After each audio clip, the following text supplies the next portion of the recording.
right, good afternoon. It is Sunday, January 4th, 2026. I would usually say welcome to MazzaMedia, but maybe I should say welcome to WSQK, the Squawk 94.5 FM. Courtesy of my sister, I got this shocking gift on Christmas Day before the Volume 2 dropped that night. But I'm excited. I'm ready to go and have a good conversation with Mark Bederow today. And on Christmas, New Year's Eve, I was talking how great the show was. And Mark Bederow came back in. He's like, hold up. This is not Breaking Bad level content. You're wrong. And it was just kind of funny because more people liked Mark's reply than my post. So I got ratioed, and it was just the funniest thing. I was looking at the numbers like, everybody's agreeing with Mark. Everybody's disagreeing with me. It was the funniest thing known to man. But, I like the show. Mark, he feels differently, but he does love quite a bit of the series. And we figured this would be a great conversational topic. Mark comes on this show roughly about once a month. And we're going to start off with Stranger Things. This is going to be a spoiler review, just so you know. So there's going to be spoilers, just to warn everybody. Then later in the show, we're going to transition to sports talk. I'd imagine Patriots is going to be the predominant conversation. That game's on at 4:25 today, not 1 o'clock. Initially, I was going to invite Mark on for a post-game conversation because the game's later today. No one really wants to go that late on a Sunday. So welcoming to the show is attorney Mark Bederow. How are you, sir? Okay, the Squawk. Wow. The Squawk. Yeah, exactly. I should go find my daughter's Hellfire Club Crocs. Yes. Right. Hellfire Club Crocs. But that is funny. Yeah. I didn't expect this gift. And I think in the first few episodes, I'm not even sure if they actually wore these shirts at all. But then when I watched Volume 2, I noticed Dustin was wearing this exact shirt, which was hilarious. And my sister on Christmas, I think we were between dinner and dessert. We were doing, afternoon gifts. And I opened the thing up. I'm like, wait a second, that's the radio station from Stranger Things. She's like, yeah, I found it at Target or something. It was just hilarious. And I was laughing, and it was fun. But we got to talking a little bit about it online. Everyone's like, oh, you guys need to talk about this on a show. And a lot of people were asking for sports talk. So we're going to give everybody both. We're going to step aside from true crime content. This morning you were on Nurse Kim's show. You guys talked a bit about sports, a bit about Stranger Things, but also talked about quite a bit of legal matters, as well as you guys typically do every Sunday morning. Caught a good portion of that show as well. And I know you get plenty of coffee in you, and they were warning me you might have a lot of coffee in you right now. I'm good. I'm heavily caffeinated. Yeah. Perfect. Sufficiently enough to get you through today's game. Switching to water. The dehydration factor is next. Right.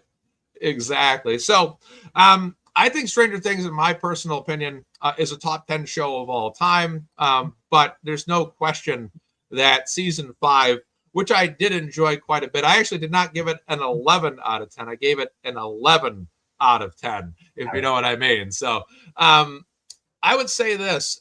You felt that this was actually, of all 5 seasons, the worst of the 5. I do. Okay. Yeah. Top 10 of all time. Wow. I would say through the first, I don't know if it was top 10 all time for me, but through the first 3 seasons, loved it. Absolutely loved it. I liked, and I'm not a sci-fi, paranormal kind of whatever, but I enjoyed the 80s nostalgia component of it. Yeah. When they were kind of, like The Party and these nerds playing Dungeons and Dragons, sprucing it up with some 80s references here and there, all this other stuff, with Demogorgons and this, and trying to understand what the hell is going on. I thought, the Russians being in it, liked it a lot. And to me, it really started spiraling sideways in season 4. Okay. And season 5, the first group of episodes thought were okay, not great, but nothing's really happening. I thought the second group, or second, whatever they call it, volume 2, was even markedly worse than the first volume. And then I thought the finale was just awful. So to me, it's nowhere near top 10, anything like that. I did enjoy it until the end, but unfortunately for some, and certainly for me, I like what I call like sophisticated TV. And I know this is not that. Yeah. Just be fun, but I like good writing, good dialogue, and good cinematography and all. That's why I like the Breaking Bad, Better Call Saul, Pluribus, Severance, that kind of stuff. Mm. And I just thought that the writing and dialogue just got so ridiculous, so cheesy.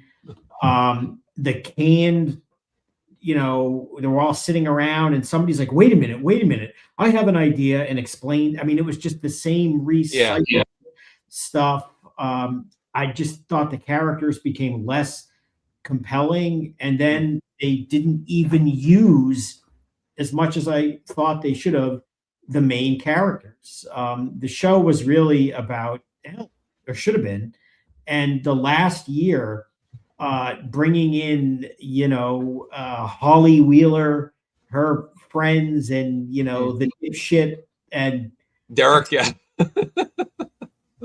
By the way, the actress who plays Holly is a very good actress. But I read somewhere, yes, she had the most screen time of anyone. Yes. That is just dumber than just dumb. Now, I don't know if you know this. That actress was not the same actress from the first 4 seasons. They recast that character. Clearly, because she's about 10 years older. Yeah. I know you can't control that with the filming and how they all like they're 30 instead of 18 or whatever. But the actress is fine. Just the role of her becoming important, the role of why I need 12 kids to function. It just became so absurd to me. I just thought it just became, I hate to say it, dumb. Yeah. So that's so I definitely, here's the thing. I'm typically like a sci-fi superhero fan by trade. So it's just kind of my kind of my typical kind of show. Like I like sci-fi mystery. Like for me, I love like the explanation of the upside down, and I love the action. Those are some of the things I prefer. But I definitely see your argument as well as the internet's. I think one of the biggest arguments you've made about the show that I strongly agree with, and I saw this also across the internet as well as in reviews, was kind of the recycling of a lot of previous story arcs, narratives. It was kind of like repeating cycles over and over again, as opposed to coming up with fresh material. One of the unconfirmed rumors or reports I heard was that this took place after the writer's strike, and allegedly, I get this is unconfirmed, but I'm going to read more into this. Apparently, one of the big writers from the first 4 seasons was not involved or as involved with this particular season, from what I understand. That could, because I know, like for you, my question would be for you. You had talked about the dialogue being a problem. Did you feel the same way about the dialogue in season 4? I don't remember, to be honest, off the top of my head. I doubt it, because I wasn't crazy about season 4, but I don't remember saying, my God, this is just brutal. I mean, I have to tell you, the scene, for example, of Jonathan and Nancy, sitting there, presumably about to get, drowned in melting antimatter. Right. Honestly, I just wanted to throw up listening. Why is my thing not? Sorry about that. It was so cheesy. It was so just unimpressive. I mean, the whole wrapping up, who's going to get Nancy, if anyone? And it turns out to be, right. Who, if anyone? Who, if anyone? Mark? Always right. It was so. It just didn't land. It was just so stupid. I just, there was no emotion to it. I thought some of the actors looked almost like checked out. I think some of them really are really good actors, and some of them maybe are not. I mean, for example, the Dustin guy, you can tell that's a real actor. Like he's good. He just is. Mike and Will, not so much. But not that that's got anything to do with the dialogue. But it just struck me as really cheesy. But even season 4, there were warning signs. I mean, that, sending them to California for like, hey, my bro, or the Argyle guy, whatever his name Yeah. was, Yeah. just stupid. And Yeah. you have core group of characters that the show is about, and they just keep expanding and expanding and expanding. And you're not getting any Winona Ryder time, No, who that was when cool. they Yeah. started, she was by far the biggest name. Right. And it just got so expanded, and having these new kids, Just a whole extra element. Well, I know it's one of the things that's kind of killed movie, like typically in trilogies over, like I always think of X-Men The Last Stand from 2006. If you watch X-Men from 2000 or X2 United, both those were really good superhero movies. But when you get to X-Men The Last Stand, one of the sins they made when they made that movie was they had overstuffed it with too many new characters. And I've seen other movies do that. I can't think of them off the top of my head, but I've seen other movies where Spider-Man 3 actually. Spider-Man 3 was the same thing. It was like they had the Sandman as the villain, they had Venom as the villain, but then also Spider-Man for part of the movie was basically an anti-hero. And it was just so muddled that then James Franco's character was a villain at one point. So it was overstuffed with too many characters, too many convoluted plots. Yeah, you're right about Bryan Singer, because Bryan Singer had left to go do Superman Returns. Correct. It just got overly done. And I think that's kind of what happened with this series as well. And that was my issue with Ghostbusters Frozen Empire. I'm a big Ghostbusters fan, and they just overloaded that movie with way too many characters. And it gets to the point where, usually 7 to 8 tops is usually a good number.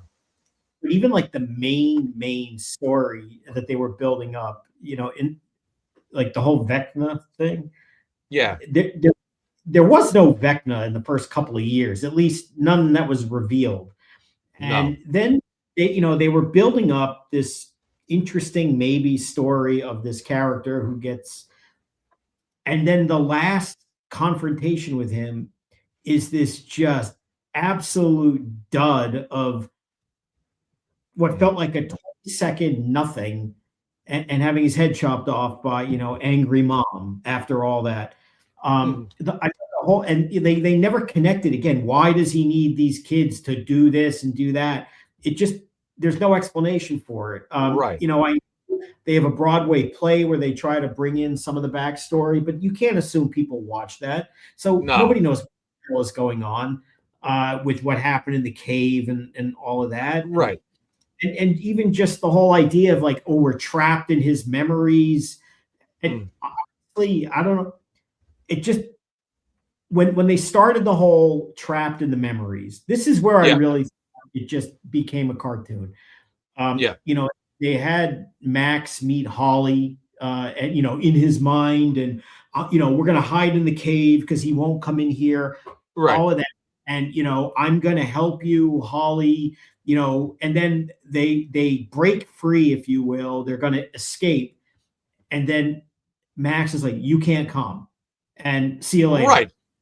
That was, now, that was the worst writing I think I've ever seen in a serious, not serious show, but in a serious moment where she was taking this young kid to mentor her, and I'm going to save you. And then she's like, yeah, but this is my memory, so you can't come. So go back. And the way that was, but then they had to spend like 30 seconds to 5 minutes of dialogue having her explain her why you can't come. And I'm just thinking, you're wasting valuable airtime to clean up this mess. Awful. They writing. Actually did they did an image where actually Holly and Max stopped to do a podcast right in the middle of that little red imagery world there. Or whatever. Yeah, that was a little bit much. And I thought that was another issue I had with Jonathan and Steve Harrington when they were in the Abyss / Dimension X, and they're all walking to locate the Mind Flayer. And they're just like having like a casual brotherly conversation about like, yeah, we love Nancy, but she's not our girl. We're cool with each other. It's like, guys, you're in the depths of the universe where a Demogorgon could fly out of anywhere at any moment and kill about 6 of you with one swipe. And you guys are having this discussion. At least Nancy Wheeler was on point with the focus. The other thing that, to me, really, again, the writing, the plot development, I mean, this had to have been sketched out. The scene where it was revealed about Will coming out, okay, which is fun. Nobody cares about that.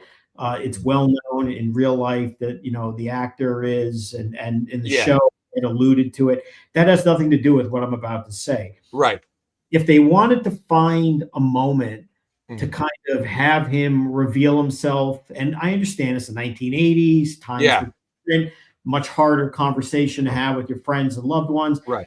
They probably could have found a lighter moment when he does this and everyone's okay, if that's what you wanted to do.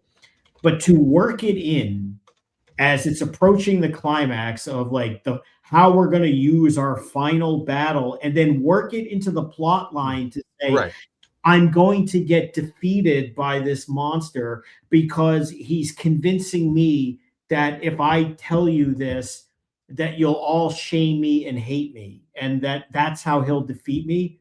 Right. I think that was just malpractice in terms of plot device and writing, that they were just trying too hard, and to work it in as a main plot device was ridiculous, and I just didn't fit, and Yeah, it ran flat.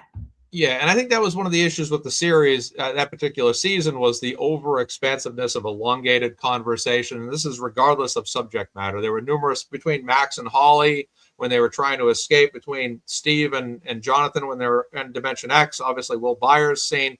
All those scenes went on for probably too long, or maybe they could have moved those conversations to either shorter periods of time or whatever they wanted to do. We're not gonna comment, but it's just those scenes. A lot of dialogue scenes went on for too long, and I think that's one of the ultimate negative critiques that I do find the most valuable when criticizing the show. Just think it's lazy writing. Another thing is this: for whatever reason, the American government and military were portrayed as monsters. Yes, as like trying to murder people, and the heroes were killing many American soldiers, whatever, whether that's kind of the way to do it or not. But by the very end, okay, they have been hunting this group of people. They know that this group of people have killed many soldiers, right? And she apparently gets away and locks herself into the Upside Down as it explodes or whatever. Yeah, right. And then we just all go home. Like the military's like, later, bro. Like, yeah, right. There's just no longer any problems here. I saw something just popped up on the screen. Linda Hamilton, meaningless, irrelevant. All those angry soldiers who got killed by you, doesn't matter. Let's just pretend none of this ever happened, and everybody goes back to this normal town like it never happened. Look, it's a fantasy show. It's obviously not designed to be real. Right. But you have to like clean up the writing and at least close the loop on these things. I mean, how do you not even have, what was the purpose of Linda Hamilton? Yeah. Basically replace Brennan, Matthew Modine's character, who they killed off. And some suggested it might have been a writing mistake to kill him off in season 4 out in the desert like that. Maybe keep him back for one more season. I guess it's surprising. They could have had him shot and appear to be dead, right? Right. Right. Where was Paul Reiser, right? Who was kind of like disappeared.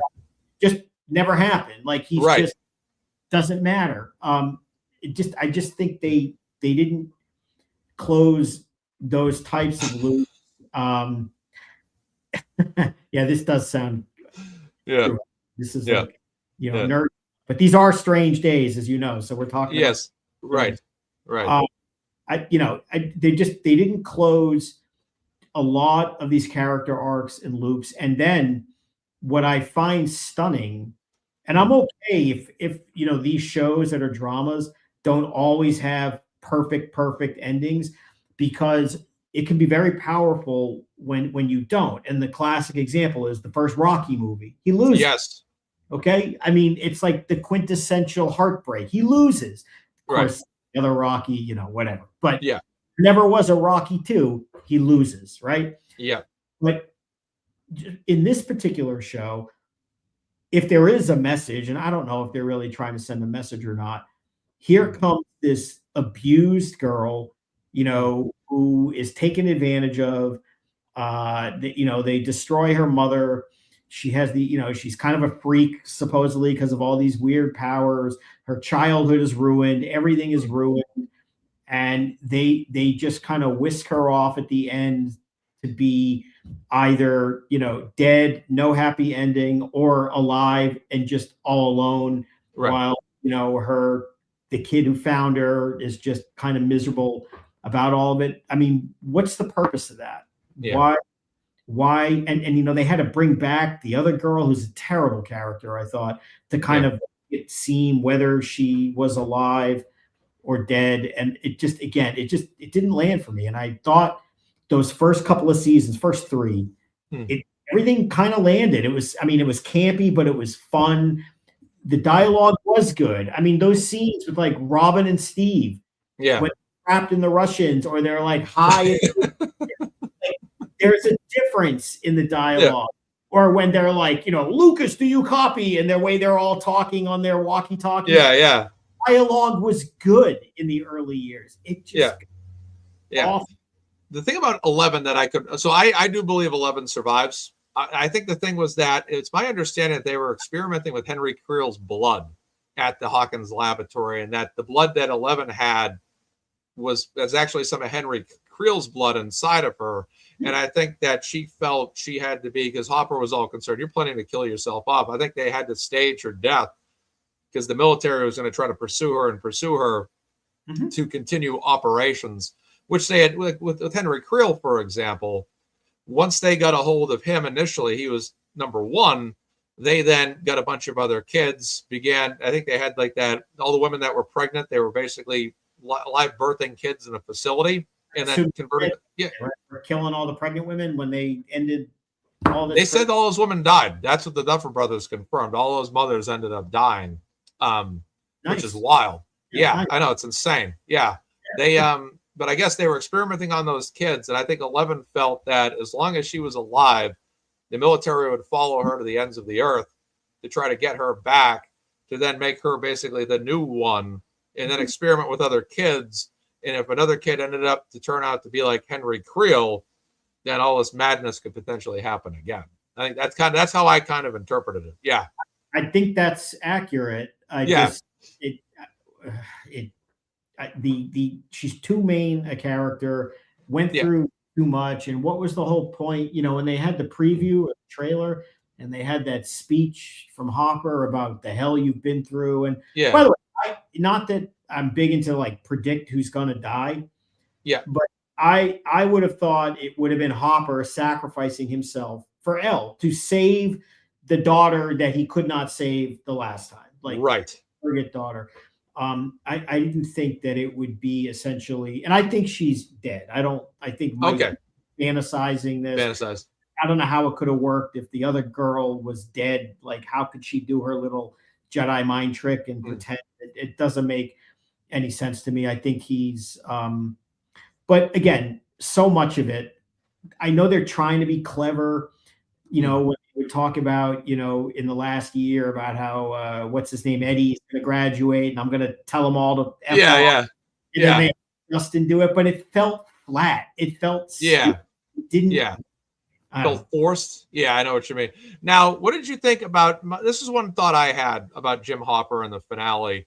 Typically, Jim Hopper has basically he's basically the action movie star of the series. He's basically your Magnum PI. He's your Stallone. He's your Schwarzenegger. He's your John McClane, basically, Martin Riggs, whatever, you know.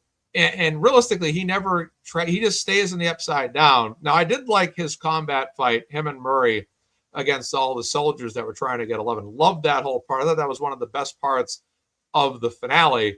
But I'm shocked that considering him being, powers aside, the person with the most combat experience, that it's not him that goes to Dimension X, the Abyss, to take on, you know, Vecna and any potential demo bats, demogorgons, and demo dogs that would have been there.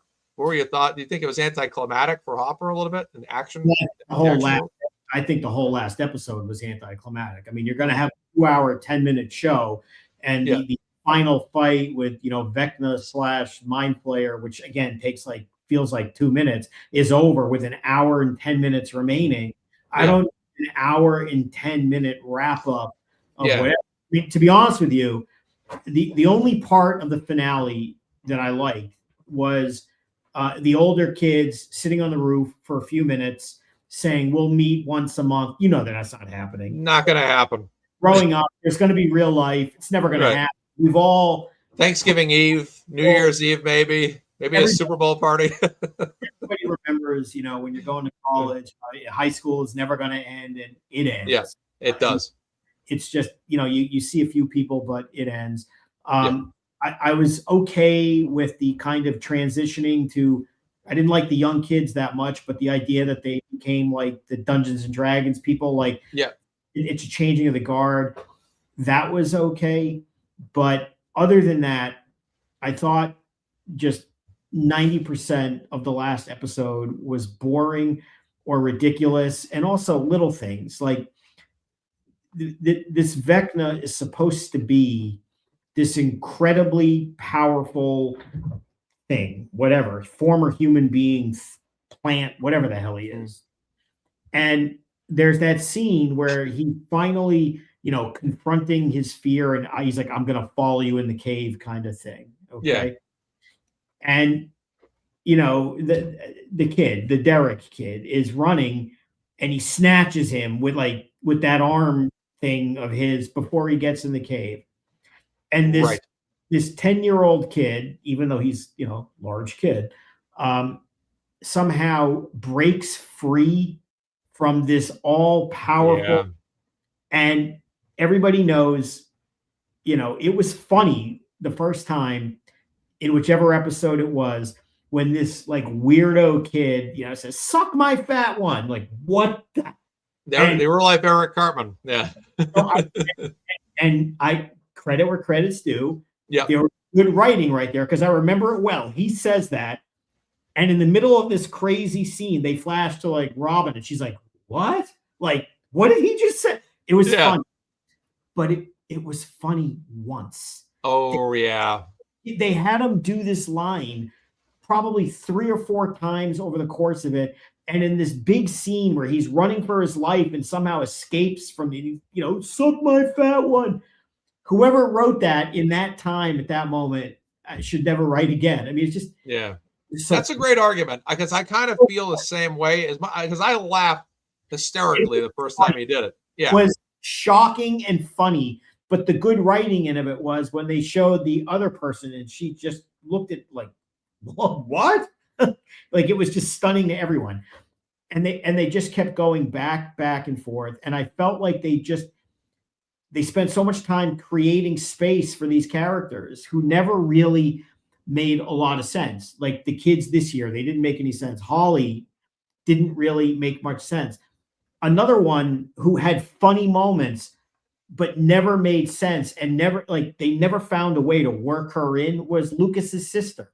Yeah, they kind of dropped her big time this season because she was great. She did have, again, one of the funnier lines when she like plunged the needle into the kid. That was like, wow. About they dropped the story about Derek's family too. That's a great point. That was another. Yeah, Derek's family. What happened to Robin's girlfriend? I thought for sure they were going to have their date at Enzo's next to. Right. Yeah. You know, they just dropped that. You know, they just dropped all these other people. We don't know where the sister is. We don't know. And then you're just supposed to assume, well, everything happened off camera. They kept showing these memories of the 1950s and the play and how they're all classmates in the drama production.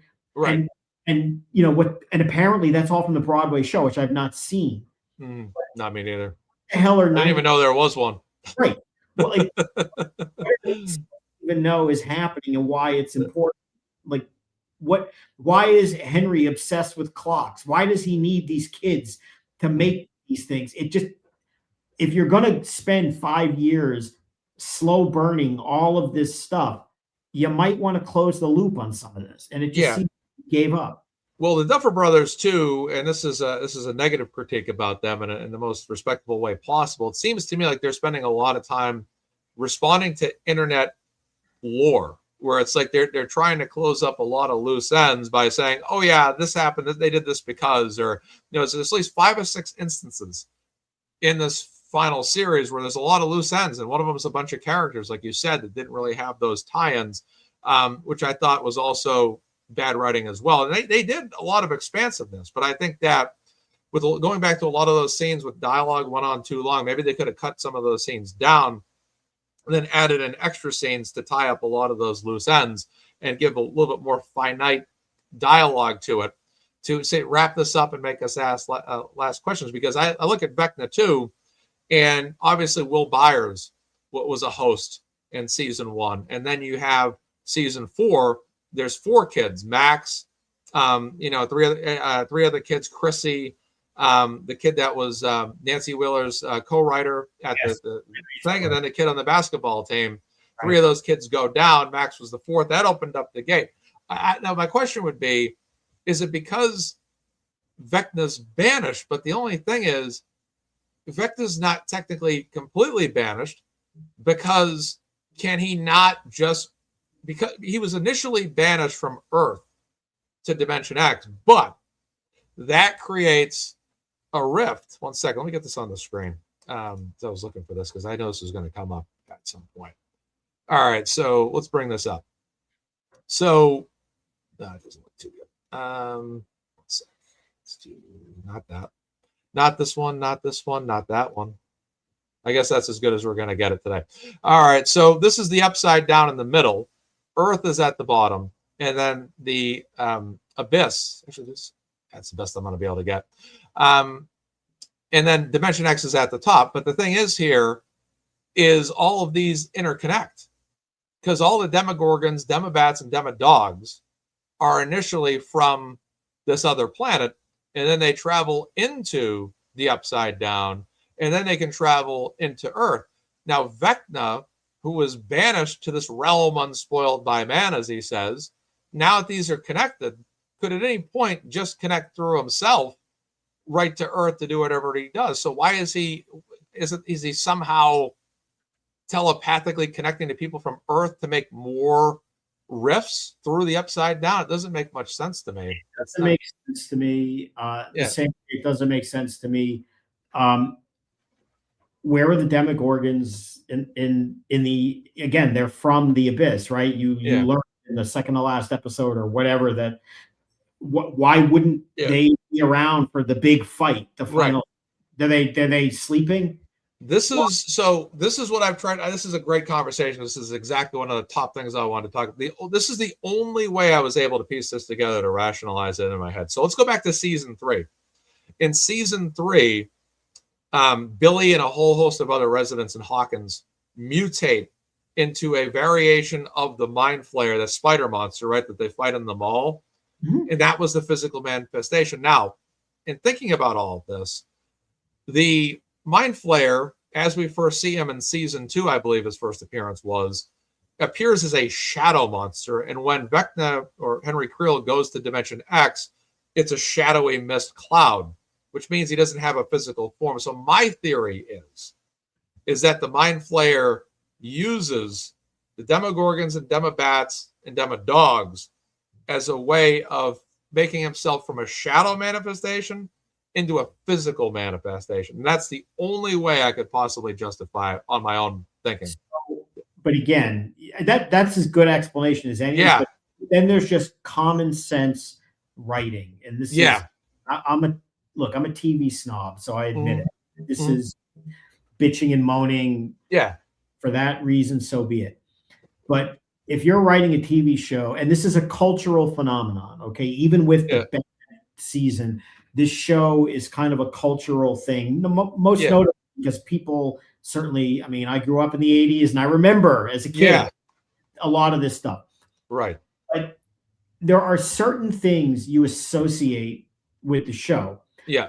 Doesn't mean plot devices. There are just things and characters that you associate with Stranger Things. And if not number 1, certainly top 3 are the Demogorgons. Okay. Yeah.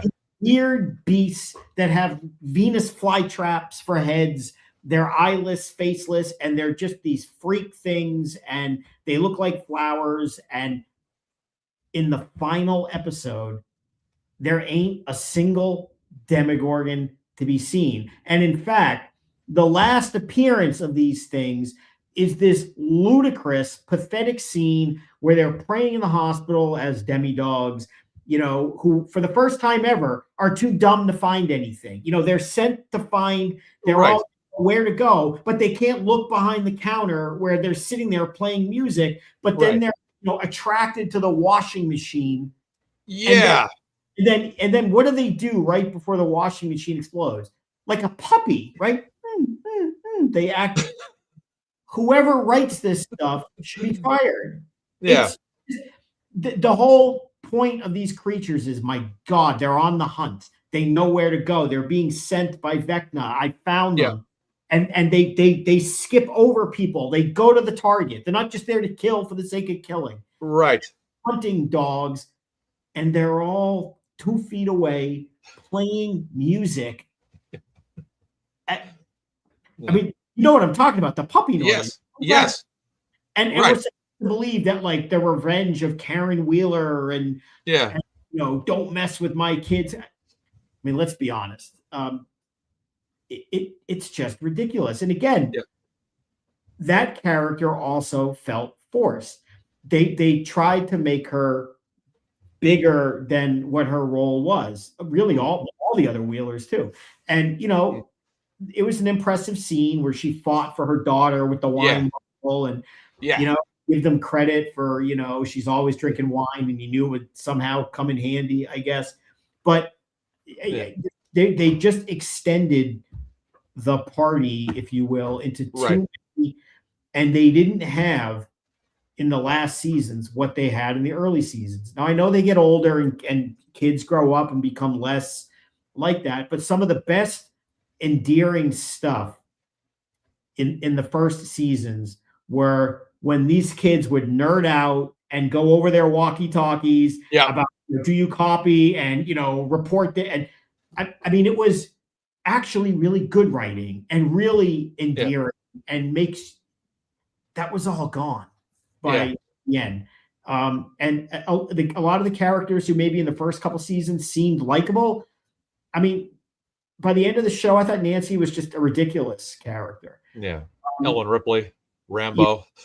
In the very beginning, which would be, I think it was season 2 or 3, when they introduced Murray, I loved Murray when he was conspiracy theorist. Yes. Look at the camera, Jim. Look at like in his little crazy, walking around bathrobe. One of my favorite characters on that show is Murray Bauman, without question. Season 3 alone, he was phenomenal. He's talking Russian, and but it almost felt like maybe let him go. I don't mean kill him, just maybe for season 5, there was no real role for him. I mean, they gave him no real lines, and he was one of my favorite characters. He had his awesome moment though, where he took that helicopter out. I love that. Yeah. The other thing, which I thought was hilarious, well, not hilarious, but made no sense. So the Upside Down was a big place, like really big. It was like all of Hawkins, right? Literally a moment in time. And the whole world was going to collapse from a little C4. Like the whole thing is coming down from like a C4 bomb. Yeah. I'm not a weapons grade, expert or anything, but that seems like you might need, I don't know, about like maybe 10 nuclear bombs to do that. But probably. I'm wondering if they use some kind of, I don't know if there's some kind of amplification mechanism they tried to write into the plot there, but I'm gonna have to go back and double check that, because it almost looked like it was like Independence Day when the mothership goes down. It was like an eclipse, a sonic boom basically goes off, and that's what happened. And it just like I said, that doesn't, using C4. I mean, we all saw Die Hard, what John McClane did with probably 3 or 4 sticks of C4 when he took out the elevator shaft and all that. It took out parts of the building, but not all of it. And obviously, I do have to also tell you though, it's I mean, I'm crapping on the show. I really, it really for me went off the rails. But this is what I'm telling you. The party line in my house internally, of course, is I just can't wait to watch it again and again, because the way it works is, when the 10-year-old daughter says Stranger Things is the best thing I've ever seen and I love it, well, that means my favorite thing I've ever seen is It's my favorite show too. Unfortunately for me, years Eve, she got a little under the weather, so she didn't get to finish it. So I'm gonna have to watch this again. Yeah. Oh my goodness, that's funny. Oh my goodness, that's a riot. Yeah, that's when you got to do the dad thing. You have to do the dad thing, and mostly the kids, typically rewatch things a lot more than adults because they want to relive it over and over again, and all that happens. Kelly Reed in the house. What's going on, Kelly? Hope you're doing well. Hi, Mark and Mark. Happy New Year. And someone said here, good dad, Bederow. Dr. Jen Toxic says that. That's what you do. I mean, we've probably not season 5, but I would say we've probably done 3 full watches of. She likes to do that. The boy is a little older, more my style. He wants to be dad. Like, here we go. Yeah. He wants the action stuff. He wants the sports stuff. All that good stuff. You gotta mold that clay and But right. Hopefully next we can get him into Better Call Saul and some of the other types of stuff that I like to watch. But it's just turned out to be not what I hoped. And it's funny because I watched the season finale a day or two before of Stranger Things for Pluribus, which I don't know if you're watching, or did you watch Pluribus? No, I did not. No. So that is the show by Vince Gilligan. It's the Breaking Bad guy. Yeah. And to me, like that, and you should watch it. It is so well written. The dialogue is incredible. It's sophisticated. The symbolism, the way they go back to a minor thing, they tie it together. Just to tell you how talented they are, the show, when you hear what it's about, if it wasn't made by Vince Gilligan, you'd say it would never get even greenlit. It sounds ridiculous how there's some kind of like hive mind virus that comes from space that makes everybody share thoughts and just become like ludicrously happy, but you all become like one person.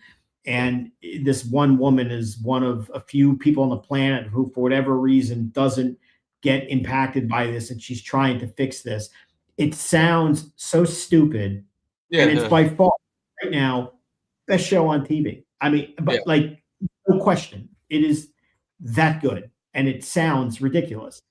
Apple TV. Apple TV. All right. That's one of the apps I don't have.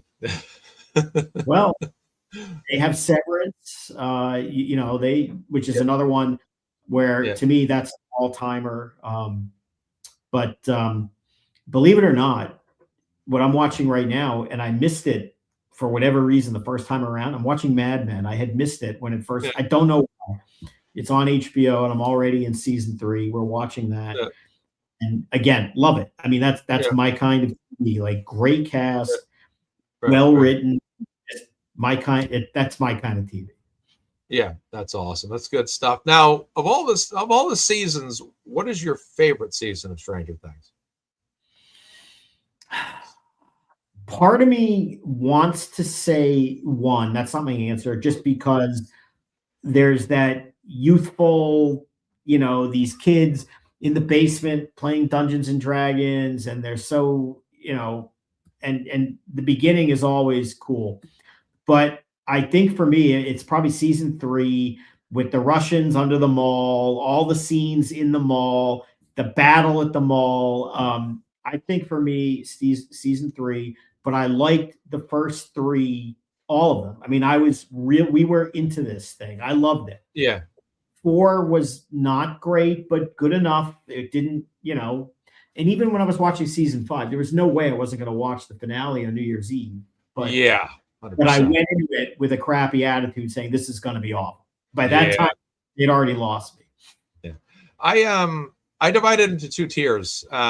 Tier 1, which I think is perfect, and tier 2, which I think is, I'd say, good, average, satisfactory. So I would say seasons 1, 3, and 4 are my personal favorites. And then 2 and 5, I'd put on that next layer. I thought 2 is really good. Especially, I thought the last 2 episodes of season 2 were really good. I think what kind of lost me a little bit was some of the side plotting with 11 going, I think, Chicago, Pennsylvania. Rebellious stage with yes, her sister from right, number right, 8 or whatever. Right, but I thought the last 2 episodes of that season though were fantastic. What I just don't remember, how did season 2 end? That was where Hopper's cabin gets under attack. Right. Yep, that one there. Yep, and then I think 11 loses their powers at the end of season 3. But I did like the caves and all that were formed in the ground. I like that a lot about season 2. I like the Halloween theme. What's crazy is my cousin kept telling me about 6 to 7 months earlier to watch Stranger Things. And I said, no, I don't want to watch it. So what happened was when the Patriots were playing the Falcons in Super Bowl 51, that night, they played the trailer for Stranger Things 2. Now, me being a massive Ghostbusters fan, I see all the kids in their Halloween costumes, and they got the Ghostbusters costumes. I'm like, what the heck's this about? I go, this is the show my cousin's telling me about. So that kind of piques my interest. I'm like, okay, let me start looking into this. And then I say, you know what? That's coming out this fall or whatever it was. I said, you know what? I'm going to watch. So I literally started watching Stranger Things in the week after the Patriots beat the Falcons and got hooked. Maybe this is not a popular take, but I think the whole concept of Vecna is, in hindsight, is just stupid. Okay. And they didn't deliver on it. He turned out to be really nothing. And it's also, they made him into this monster. And the reality is he was 1,000 times scarier, creepier, and more powerful in his human form. And that's a credit to the actor, by the way. Yeah, that's a great point. Yeah, someone was asking about that. He was phenomenal. He has like facial, oh, there you go. Somebody just, he has like those facial expressions and we were talking a few minutes ago about some of these people, not just kids, are real actors. And in my view, some of them, they're just kind of not. That guy is clearly like a professional, impressionable actor. And when he makes those eyes and is cracking his neck, and that freak factor looked really good. But I just thought the whole purpose of him, the character, not the actor, it was so under-delivered, because at the end of the day, he's just some hanging thing inside, nesting on the mind flayer, who is in essence vulnerable because he doesn't move, and gets taken out and ends up getting like impaled on like something in mind flayer. And by the way, why wasn't Will killed if he was sharing all that when Vecna was getting bludgeoned and killed and the mind flayer? Yeah, that's another thing people were asking. Yeah, because he was connected to him. It no longer affects him anymore. Someone asked me, Mazza, how can you rate Stranger Things top 10 shows of all time when you admit 2 of the five seasons were mediocre? So I wouldn't say mediocre. I'd say good, average, or above for those 2 seasons. But I would say this. I thought that seasons 1, 3, and 4 were so good that even if I think that they had satisfactory, good, or average seasons or above, that would be enough not to affect the overall average of how I see the show in comparison to other shows I'd see. Because I think that the top 3 seasons that I love so much were that strong compared to any other show that I've seen. So yeah, that's a good question to ask, and I wanted to answer that because that's a great question in my opinion. I could literally read off 10 right off the tap, but the ones that would come to mind are clearly Breaking Bad, Better Call Saul, Pluribus, Severance, The Wire, The Sopranos, Band of Brothers. Yeah, Band of Brothers. I'm sure there's a million really great ones. And we're not talking like Seinfeld, Friends, or The Simpsons. We're not talking comedy or cartoons. We're talking like maybe drama or sci-fi. And one of the streaming, there's probably a lot of good and a lot of bad with the way that television viewing has changed. But one of the good things is the shows are much better because they can go longer, and it's not necessarily the commercial advertising. Get it wrapped up in 30 minutes for that day. And they just someone said Homeland, definitely. I like The Americans too. They were very similar and not so similar. I'm forgetting a million shows. I know it, but The Wire, of course. That's big. You're a big fan of that, yeah. Some of these shows I have not seen, I admit, as I usually am a movie guy first, but over the years, like Cobra Kai and Stranger Things, those have been my biggest shows over the years. Landman, Tulsa King. I like it. Man, I have not seen the most recent season. I saw the first one. The most recent season's fun. Yeah, it is. Yeah. The last season was very good. Better than the prior seasons. Stallone's getting up there. Somebody mentioned Succession. I think I said that. That definitely for me is a top 10. And Succession. Did you watch Succession? No, I've never seen it. I've seen it on television like multiple times, but I never stopped to watch it. Yeah.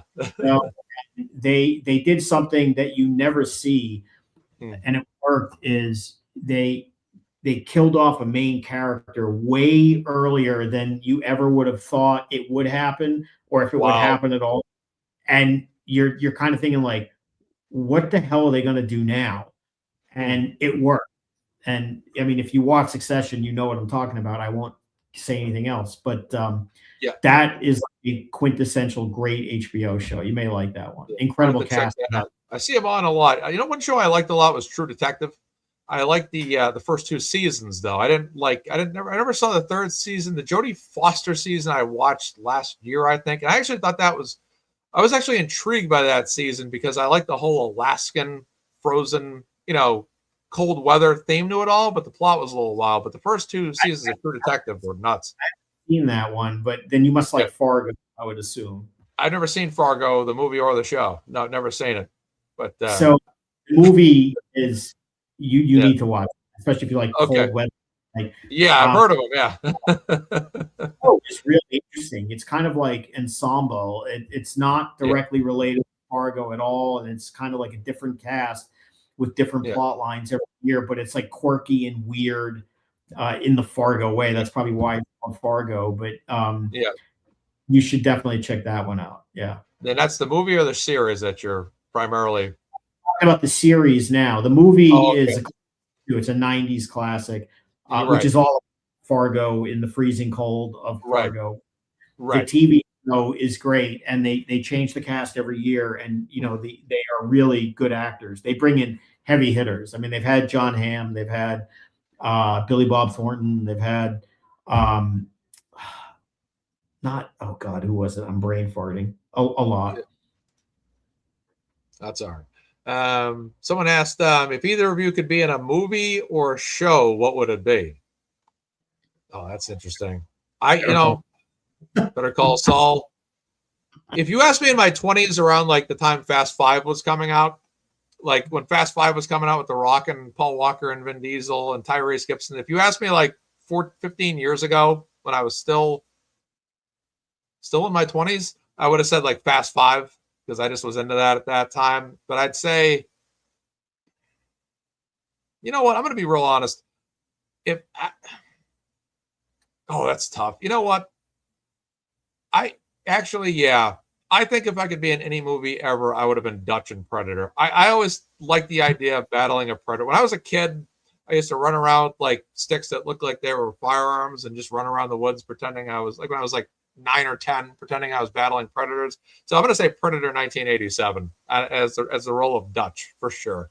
That would have been, to me, that's just the ultimate battle. And I think that's the ultimate action sci-fi movie, like the Terminator, Terminator 2. Those are like, that's just the stuff I grew up on. Those movies were so awesome. And I mean, I guess that's why they gave us Linda Hamilton, classic 80s, right. In Stranger Things. But I mean, in hindsight, to go back to Stranger Things, what a useless, pointless character. Again, I'm amazed how they got her to sign on. I mean, I get it. You're on a show but she's had quite a career. She's not young. She's Sarah Connor from the Terminator. I get it, 80s icon, but she's an actress of substance. And I mean, you'd think she'd say, "What am I doing? Tell me about this," and then read the script and say, "Yeah, I'm thinking hard pass." Let's comment. Oh man, that's funny. Yeah. Now I want to ask you this question. One of the things I liked about the whole show was the influx of 80s actors. Winona Ryder, Paul Reiser, Matthew Modine, obviously from Full Metal Jacket. No accident. And then what's his name from Rudy that was in Goonies. Why am I Right. stumping on his name from Encino Man? Yeah, and I then know. you had Linda Hamilton. Yeah. Yeah.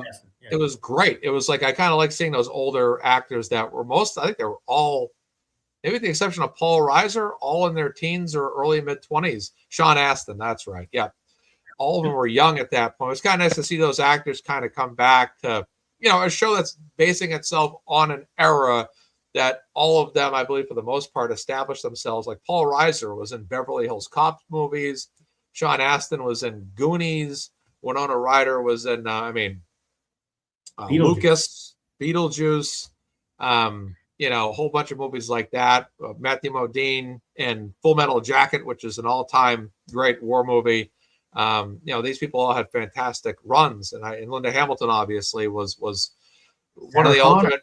Yeah, probably. I mean, other than Ellen Ripley, one of the original OG female action stars that revolutionized the action industry. When you later saw Angelina Jolie, Kate Beckinsale, Mila Jovovich, and of course, I think one of the greatest female action performances of all time was Uma Thurman in Kill Bill. It was just definitely, Linda Hamilton's just one of the best. Her even when you look at Nancy Wheeler in Stranger Things, even though she's kind of channeling Ellen Ripley, and Ellen Ripley and Sarah Connor were both characters that they don't start off in the Terminator and original Alien as action-based characters, but then in the second movie, they have, when Ellen Ripley says, "Get away from her, you bitch," and she has the flamethrower and she's operating the mechanical machine, and then Linda Hamilton's literally battling a T-1000 in a refinery. Those are defining career roles, and Nancy Wheeler's character kind of followed that same arc from non-action character to, basically taking on the Mind Flayer. Yeah, became like Rambo, right? Rambo with a perm. She had the female perm when Stallone back then. Right. Male. Yeah. Yeah, exactly. Yeah. Mila Jovovich, one of my favorites. Resident Evil movies I love. I like those. I kind of like those cheesy action movies too. Like, like Resident Evil, it's lower quality, but I kind of like the popcorn flick style movies too. But yeah, I kind of like those action vibes where Nancy kind of, like I said, started off and changed the same way Linda Hamilton and Ellen Ripley did, which I thought was cool. I thought Steve Harrington was a character that just literally had, I thought, no story arc beyond that first season up until that last episode of season 1 where he battles the Demogorgon. And that kid just immediately became one of the defining characters of the series, in my opinion. Yeah, well, I think what probably happened is the way he was introduced, he was kind of like the jerky, douchey, asshole friend. And you would have, if you were betting money in season 1. Better Call Saul. Better Call Saul was Mark Bederow's answer. Oh, sorry, Mark, please continue. He would have been the easy bet, the money bet at the time to say who's going to get eaten by a Demogorgon in season 1. Right. He's just a jerky boyfriend. And then something happened. He was charismatic. People liked him, and they kept him around and then built him into the story and actually made him, and then, they made him kind of like the mentor to Dustin, I guess. And it turned out to be a good character and actually gave him a career, because I don't think anyone had ever heard of him. And he's another one, by the way, who's in Fargo, the anthology TV show. Oh, okay. The last version, just to give you an idea, the last version of Fargo was John Hamm, Don Draper, and Joe Keery. That's awesome. A lot of these kids, and what's going to be interesting here for the actors of this show, there's a lot of like you look at David Harbour right now, who was an actor prior to this show. That he was in the movie End of Watch, which I'm probably one of 5 people that's ever seen that movie. He was in another movie, I forget that it was called, where he was a villain in it. But his career was kind of,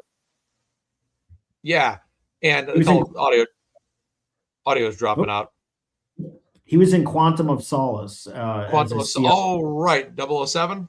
Yep. Mm-hmm. He's an actor now that, suddenly he's a part of the Marvel universe. He's going to be in Avengers. And what I'm interested in seeing from all the actors that, not necessarily like Winona Ryder, who I would say is a, this is kind of like it's like John Travolta in Pulp Fiction. It's kind of like a reignition of a career.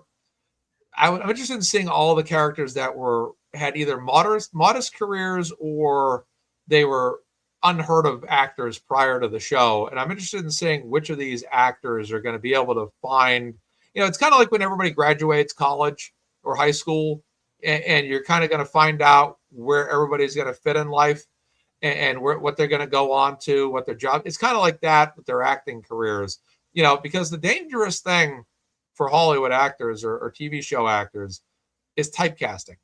And you look at George Reeves as Superman back in the 50s and 60s, he could never break. They tried to put him in other movies and he was always Superman. And sometimes people get typecast. And I'm interested to see which of these actors are going to go on to, an Oscar winning career, maybe perhaps, or, which of them might phase out. I mean, sometimes actors, they make a movie or two and then that's it for them. And then you're like, oh, that actor, where did they go? Yeah. Yeah. I mean, well, sometimes being a really good actor can be a curse because if you play a role so well, you can be typed. I mean, like, for example, right. Again, I think one of the better by far actors on the show is Dustin. Yes. But he strikes me as typecast. He played that nerd so well with the snivelly comment. I mean, and he's very distinct looking with that curly hair and just his personality. And I would think I would be concerned about him, even though he's a really good actor. I think Holly is going to get a lot of roles. She's a good actress. Yeah. The role was stupid, but you can tell. She could be another Dakota Fanning or Drew Barrymore that has a very young career that translates into success down the road. Yeah. Yeah, I think she and what's his name? Jamie Campbell Bower, is that his name? I believe so, yeah. Vecna, yeah. He, and I know he's kind of quirky in real life. He's kind of eccentric, but he's really good. I would expect he's going to, come out from this, and it probably helps out of fear of being typecasting is that a lot of the time he's in a costume where you don't even see him. So that probably helps him be less typecast because it's not him. I see him as like a Christopher Walken-like actor, like the Dead Zone, someone that was in the Deer Hunter.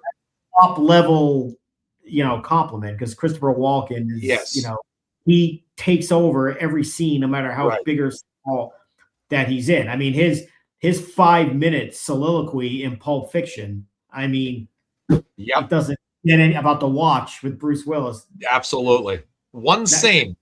Best dialogue you'll ever see. Right. He's, I see him as that kind of actor. You can just plug him into everything. Yeah, and he's just going to deliver a great performance. All right. So let's transition to football and sports. We're about an hour in. We're trying to keep it. We want to cap it at 2 hours tops. You thinking today, Mark? Yep, that's fine. That's perfect. All right.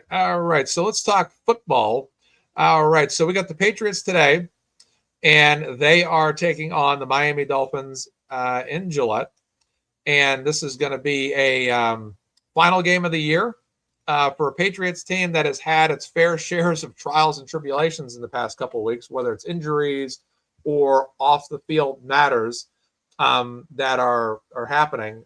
Mark, you had just recently posted about Milton Williams and as well as Will Campbell in terms of them basically coming back from injuries here and being activated. And that has been one of the biggest issues with this Patriots team, especially when they lost to the Bills. It's just losing a lot of guys. Hollins, Booty's missed quite a few games, et cetera. I'll let you take it from here.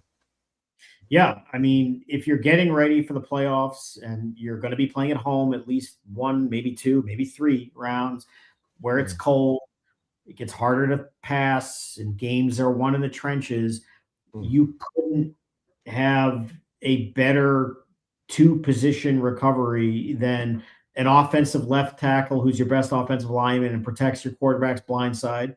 And then on the other side of the ball, your modern day Vince Wilfork to just plot, throw him in the middle and watch the difference in the run defense, assuming, I don't know how much he'll really play today other than just to get up the conditioning. Yeah. But Milton Williams was here, you couldn't run on the Patriots. When Milton Williams was gone, anybody could run on them. And for the Right. that, and again, you take a team in the playoffs like the Bills. If it comes down to the Bills, you need run defense. If the Bills can't run, whether it's the quarterback or the running back, because they both do a hell of a lot of running.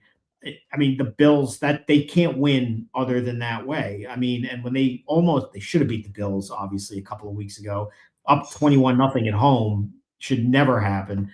But No. putting aside, if they play the Bills again, it's going to be in Gillette, and they're going to have, hopefully, injuries aside, a much better offensive line and a much better defensive front and they have a week to get ready to get into the playoffs. I mean, that is excellent news for those guys coming back. That's much more important than Mac Hollins, who's important, but Yeah.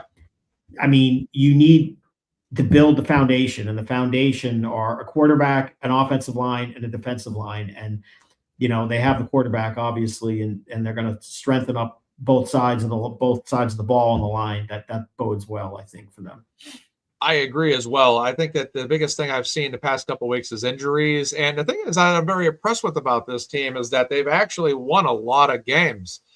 Ted Washington reference from the 2003 Patriots, who was an incredible one-season Patriot. I was hoping to get him back for the next year, but he took the big contract from the Raiders. He got the talent. Yeah. Well, yeah.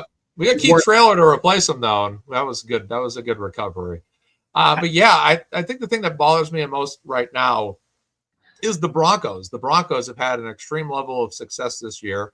When they've faltered, they've kept it minimal, and they've kind of always had that edge out over us in terms of records versus, I think, its opponents and AFC opponents, which is frustrating because it's not like the old playoff system where the first two teams get the bye. It's only in recent years the top team gets the bye. So we now have to play in the wild card round, unless, of course, the Chargers win today. And the Patriots lose. Yeah. The right. Patriots should have no business losing in January in New England at home to the Dolphins, who are playing for nothing and are, dead team walking. I mean, they should be fish food. Let's be honest. Who knows, that's why they play the games, and you never know. And for all you know, even though the Chargers are, I don't want to say conceding the game, but they're not even playing Justin Herbert, which is unfortunate for us, but you never know. And, that's really the only reason the Patriots are playing the late game is to go against Denver, just in case something's brewing there. I realistically, I think if it's clear Denver's going to win early, I think you will see Vrabel call off the dogs a little bit, get some guys some reps, and get in, get out, and make sure nobody gets hurt. Because they probably are playing next week. Right, 100%. I think that's going to be what we need to do, and it's different. Like you said, there's no bye for the Patriots unless a miracle happens, today. But for all intents and purposes, the Patriots are going to be that number 2 seed. I think they're pretty locked in at the 2 seed. Meaning, I think even if they lose, I think they're a game above the Jaguars, but I'm not sure if they have the tiebreaker. If they lose, it's not inconceivable they could drop to 3.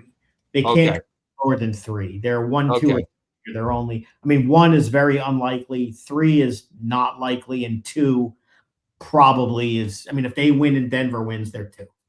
Right. That's So that's it. That should be good. Like I said, I think they should win no less than 1 playoff game this year. Like I'll be honest with you. If they win at least 1 playoff game, I'm going to be extremely happy. But if they lose, say they lose in the wild card round or something, it's going to be a little bit of a disappointment because I think that this team I'll say this. I think this team, if the things fall the right way, it could be like the 96 Patriots, where the Broncos, who had the number 1 seed that year and had actually beaten the Patriots pretty soundly that year. I believe it was in Foxborough Stadium, if I'm not mistaken. They had lost to the Jacksonville Jaguars in the divisional round. And then the Jaguars came to Foxborough, and then the Patriots beat the Jaguars only to go to the Super Bowl to lose to the Packers, which I was a very miserable kid that night. My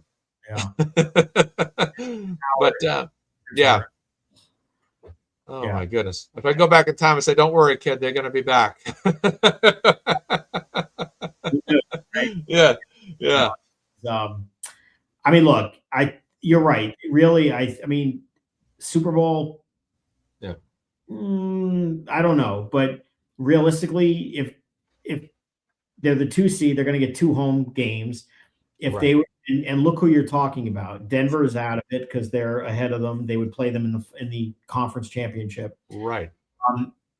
A lot of, I mean, the Steelers or Ravens. I mean, they're just not up to it. I think Buffalo is the only other cold weather team that is used to this.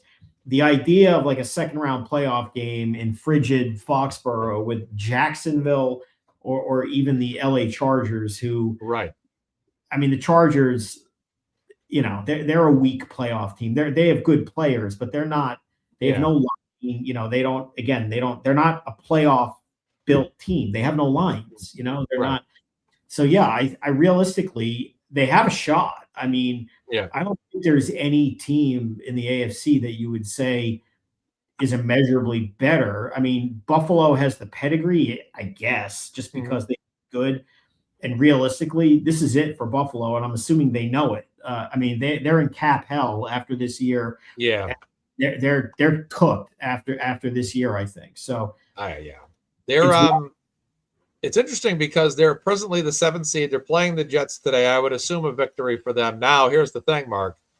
Patriots, Bills potentially next weekend. Not ideal. I wouldn't say, again, if you're healthier with the 2 guys we talked about, that you can't beat the Bills. But having said that, I don't know that I want anything to do in the first playoff game with Josh Allen right away. I mean, I'd prefer not to. Cold weather advantage is non-existent against Buffalo completely. Their playoff experience. They're very battle tested, and Josh Allen, although he had a terrible game last week, or at least that last pass was not good. But I don't think that means in a perfect world that I would want to play the Bills in the first round. I mean, give me, you know, you're not going to play the Steelers or Ravens because one of those teams is going to win the division, which is crazy. Yeah. So really, if it's not Buffalo, it's either Jacksonville or the Chargers. I would say give me the Chargers. Yeah. It's a unique year here in the NFL too, because I'm looking at, I mean, I'll be honest. I mean, teams like the Bills, I mean, they're as bad as they've had a season. You know, like I see a path forward for them where they could, you know, beat New England and maybe make it in. I see the Broncos, the Patriots. You know, I think the Texans are kind of one of those teams where I don't think anybody really wants to face them. Forgot about the Texans. I want nothing to do with them. Not that I think that they would necessarily lose, but that defense is better than yours.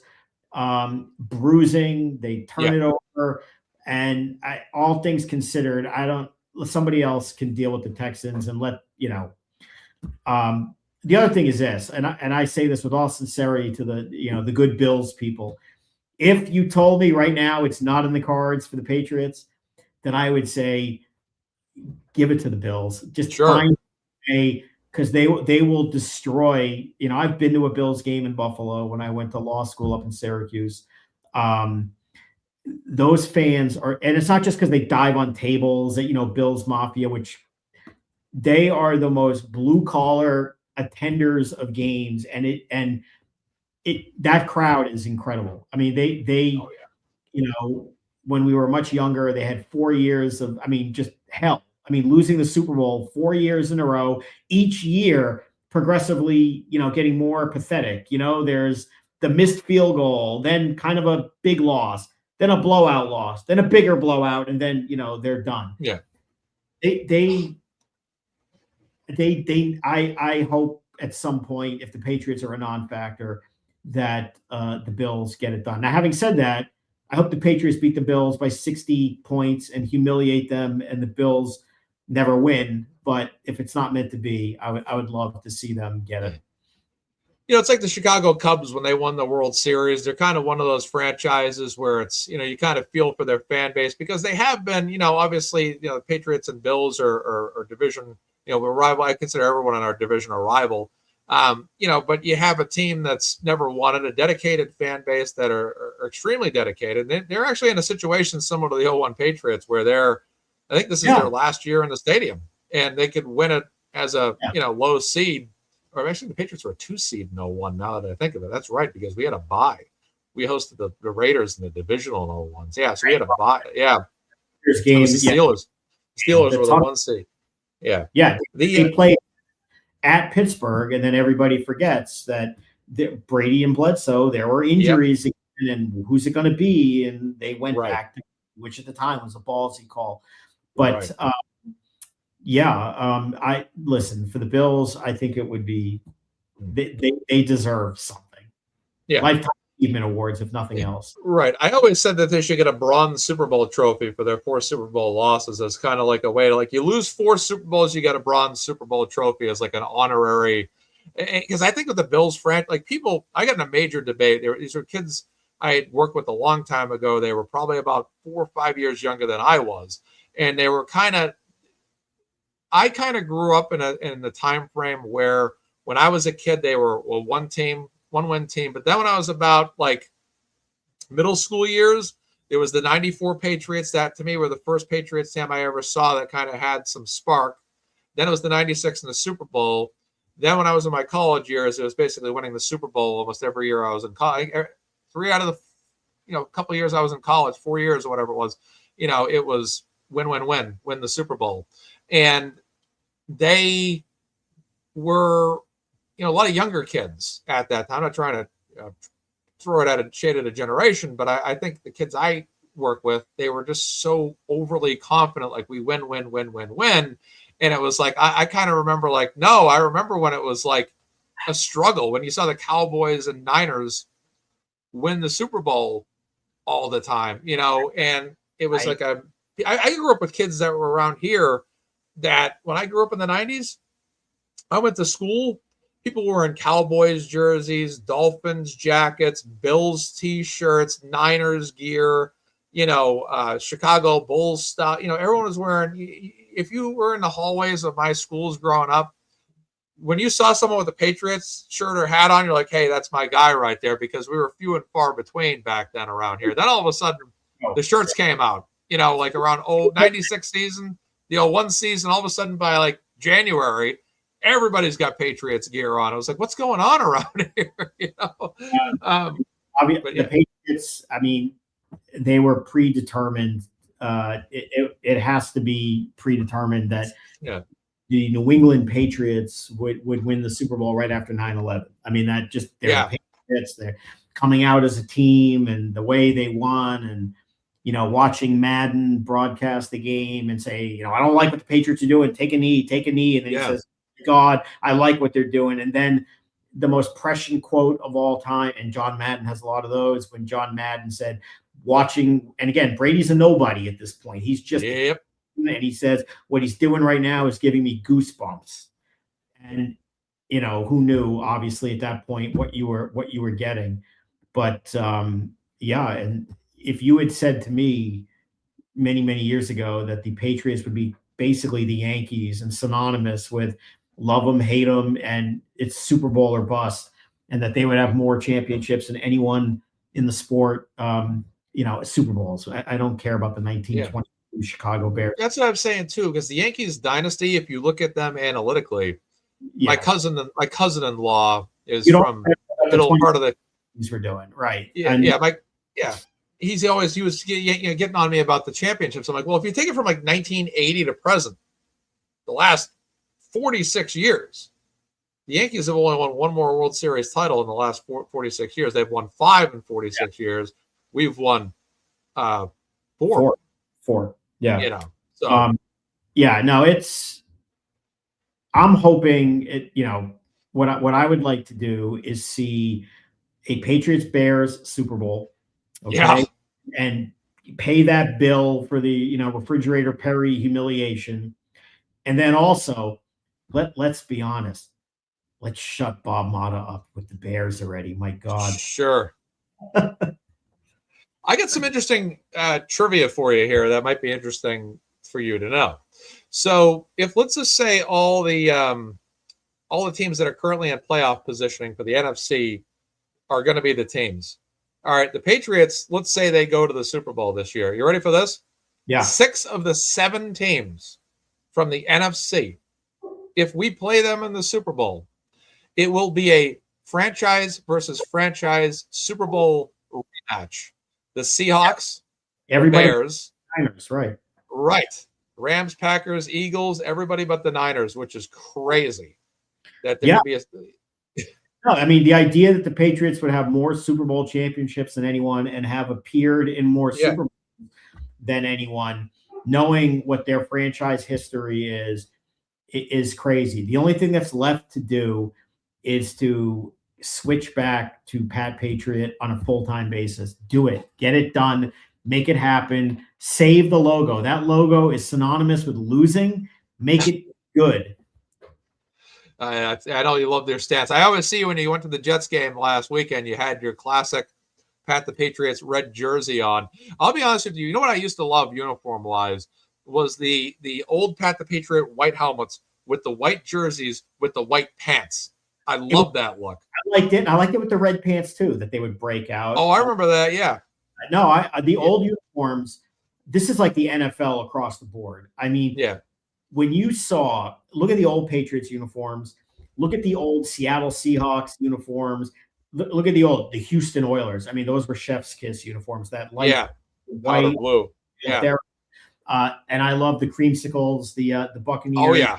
The old Atlanta Falcon, and then, when you got into like the mid to late 90s and they started, those like hideous Arizona Cardinals and Denver Broncos with the lines and stripes and the harsh color on color, the NFL uniforms they're these retro games that they're so much better.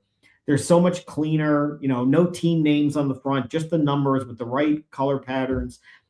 They got to bring it all back. I mean, so you prefer like teams like the Steelers, the Packers, the Cowboys, the Raiders, kind of are all teams that still wear their old school uniforms, and that's what you prefer. Yeah, although every now and then, and the Packers and Steelers are the worst when they break out retro uniforms. Oh yeah, those are horrible.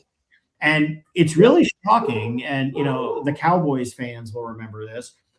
They always would wear white shirts with those.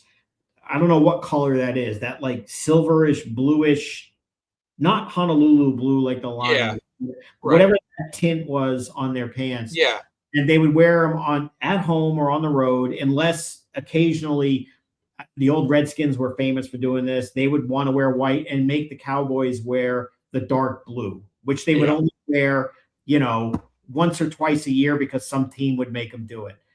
And they had the most those white on blue, silver, whatever it is with the star, great logo, just great. And even the Cowboys have moved away from that. They're wearing so many weird uniform combinations and things. And it's just like, what are you doing? You're the Dallas Cowboys. Yeah. You're the most popular team in the country, even today, probably. How? I don't know why. You haven't won squat in 30 years, but all these uniforms for some of these teams, but the Raiders are another one. Like those were classics, whether the blacks, the silvers, the whites, beautiful. Even the old New Orleans Saints, where they'd wear like the black shirts with those kind of mustardy, yellow, gold. Yes. Great look. But when they switched to like the black on black with almost like the collar, with the colors that looked like collars, a lot of these teams, the Bills were terrible. Their uniforms got bad. It's nice to see a lot of them are going back to retros. The retros. Yeah, I know they've modernized so many uniforms, and sometimes they don't like the Bills. The Bills uniforms I hated the most were the Drew Bledsoe era of Bills uniforms, where those were horrible looking, especially their white jerseys.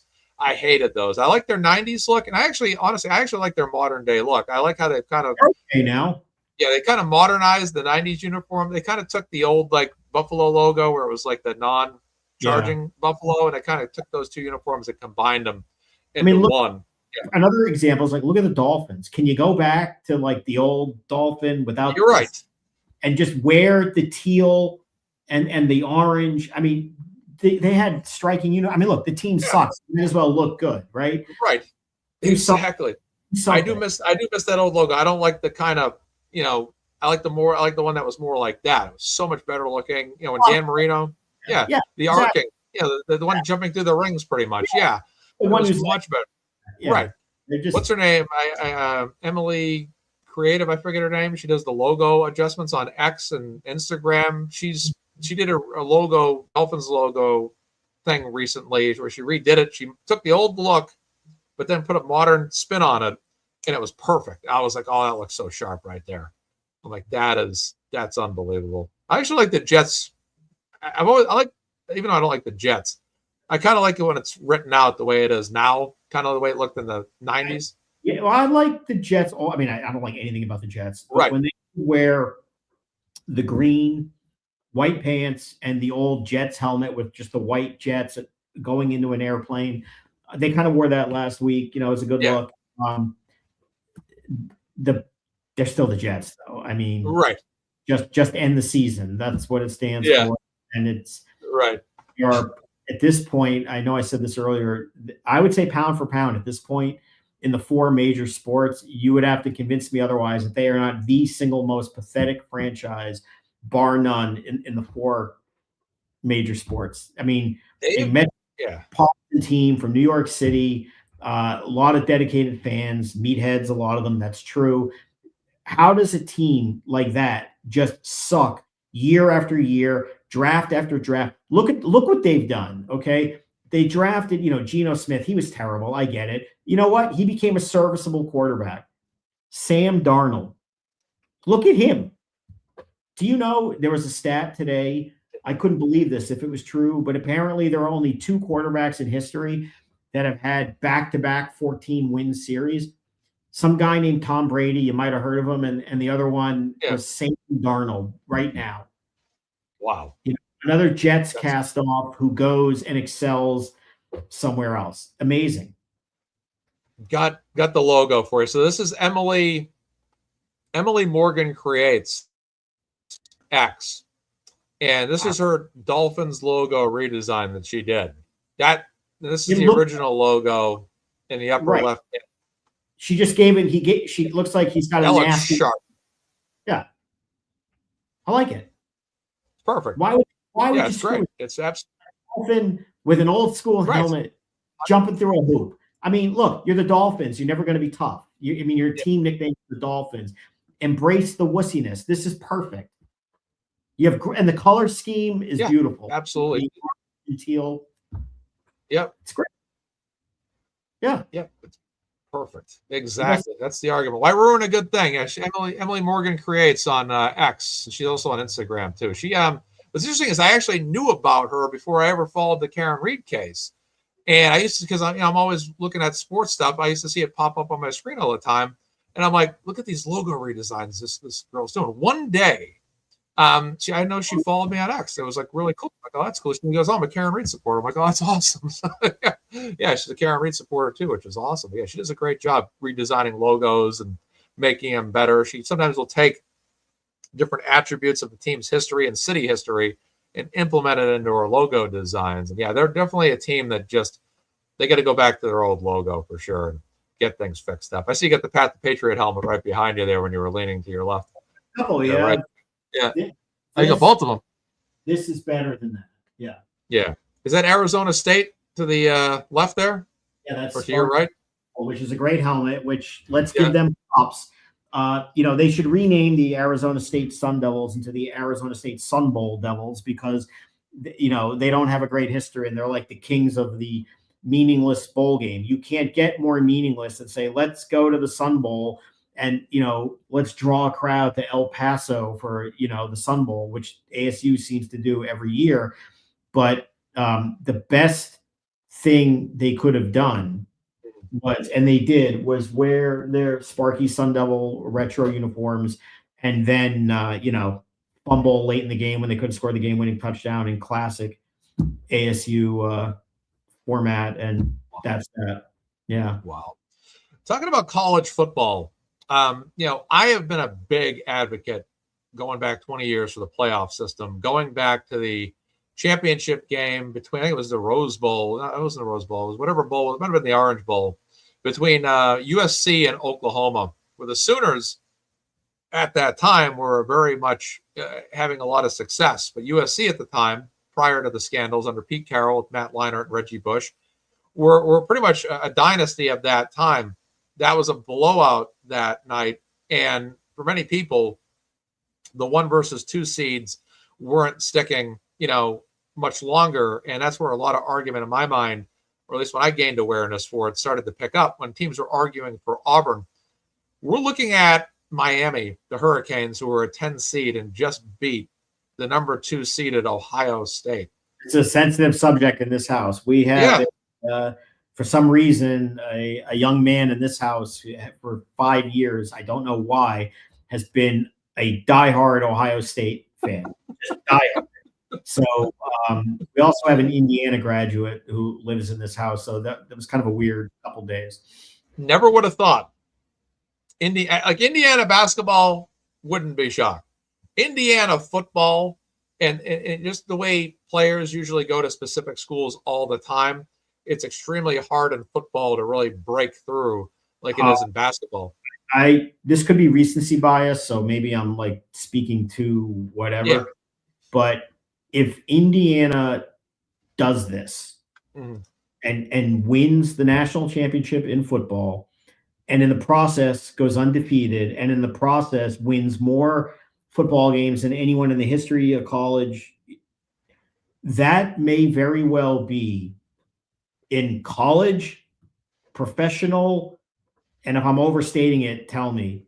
Yeah. The unlikely, improbable, before the season started, you've got to be kidding, impossible championship of all time. And they're on the cusp of it at this point. I mean, what they did, I mean, Alabama had no business being in there, clearly. That was insane. By the way, I hate Notre Dame, always have, never liked them. But man, did they get screwed knowing, I mean. Oh, they did. I mean, Alabama had no business being in there. No.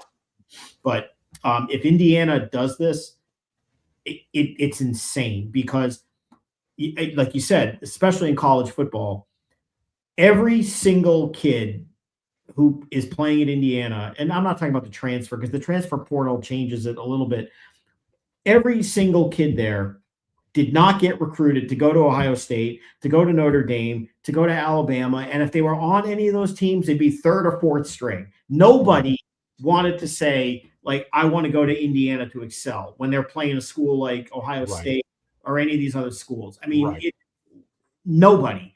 And here they are with this, incredible coach who, by the way, in watching the Rose Bowl the other day, I chuckled out loud and said, this guy reminds me of Joe Mazzulla. Okay. He's a psycho. He's this dour, staring at the ground, can't make eye contact. I'm almost wondering if he has like some kind of personality disorder, but he's a freaking genius. And, he's a lunatic, but, like I always like to say about Mazzulla, he's a psycho, but he's our psycho. So we need to go to the Celtics next because what they're doing right now is insane. But if Indiana wins this, my God, I can't believe it.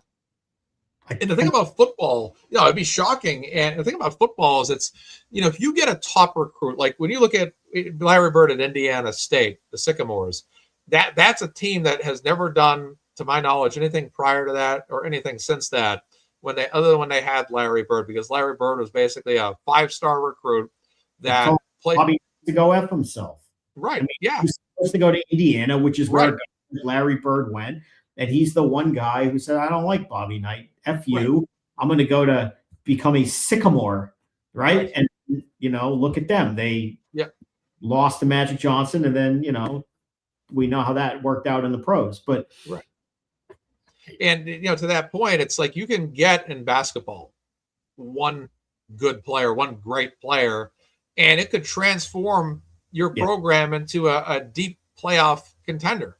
In college football, when you have top-level recruits that are typically going to – if you're a 5-star recruit in college football, Ohio State, Michigan, Alabama, Oklahoma, Miami, Oregon, these guys are all sending you letters. Texas A&M, Texas. You're getting letters from I wish. Right. You're right. You get letters from all these guys. And those recruits, for the most part, those top tier kids, they're usually going to go to one of those 10 to 12 schools, LSU or wherever. They're not going to go to they're not going to go to UMass. They're not going to go to UConn. They're not going to go to Duke or, and, in some respects, not even North Carolina, as we've seen on Belichick. But Indiana is not a school that's going to absorb, a lot of talent that, it's like you say, hey, okay, they happen to get a good quarterback and a wide receiver. Well, you can get two good players. Here's the thing. You can take a moderate program and give them two, you can give the best quarterback in the nation to that team. You can give them the best running back in the nation. But the problem is in football is it's dependent on so many players that if you have a modest offensive line, you can have the best quarterback, receiver, running back you want. But if you go up against a team like Ohio State or Michigan or whatever, your offensive line's getting ripped to shreds. And that's the crazy thing about football and college, especially. Every single, look, obviously Indiana slaughtered Alabama and just kicked their butts up and down the whole game. And every single kid playing for Alabama is like, a 5-star recruit or whatever they call it, is, as you said, is getting the college equivalent of wined and dined, not illegally, you know what I mean? Just getting recruited. And these kids playing for Indiana, none of them were, none of them were. They ended up at Indiana because they couldn't play or start at these schools. And they bring in a coach who obviously knows what he's doing, and he's a Saban guy.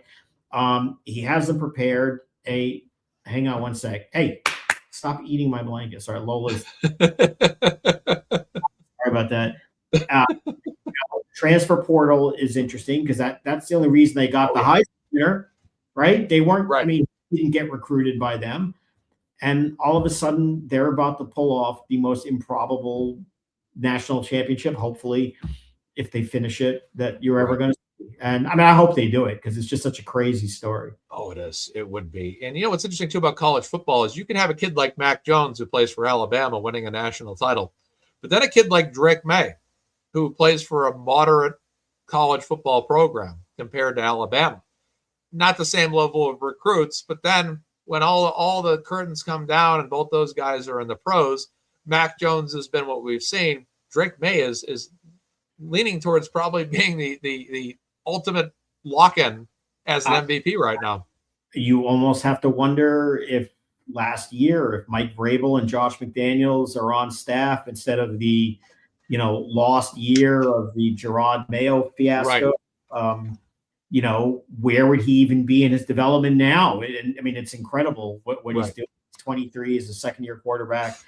I hope that they don't give it to Stafford under the theory of, lifetime achievement, good guy. Yeah, right. The reality is the Rams have lost some games down the stretch, and the bottom line is, Stafford had the national game last week to himself, and he threw 2 touchdowns to the other team. That's not good. And turns out the game I went to last week, did you know this, that Drake May apparently had the statistically best game ever by a quarterback? I heard that he had the QBR at 90%, 5 touchdowns, 90% completion rate, never been done. Yeah. Well, he had 2 incomplete passes. I remember them. One of them was a flat-out drop, literally. It was Kyle Williams. I think he hit him right in the chest, and he just dropped it. One of them was just maybe a throwaway. And other than that, everything was just dart. And, I know it's the Jets. Let's not get carried away. The catches were unbelievable. That one catch that Diggs made, I don't know if you saw that play over the guy's helmet. And then it's crazy. Yeah. Yeah. Just not saying, but yeah, Pats, they look good. I know. And the thing is, you talked about this on Nurse Kim earlier today. The salary cap is extremely in our favor going into next year as well.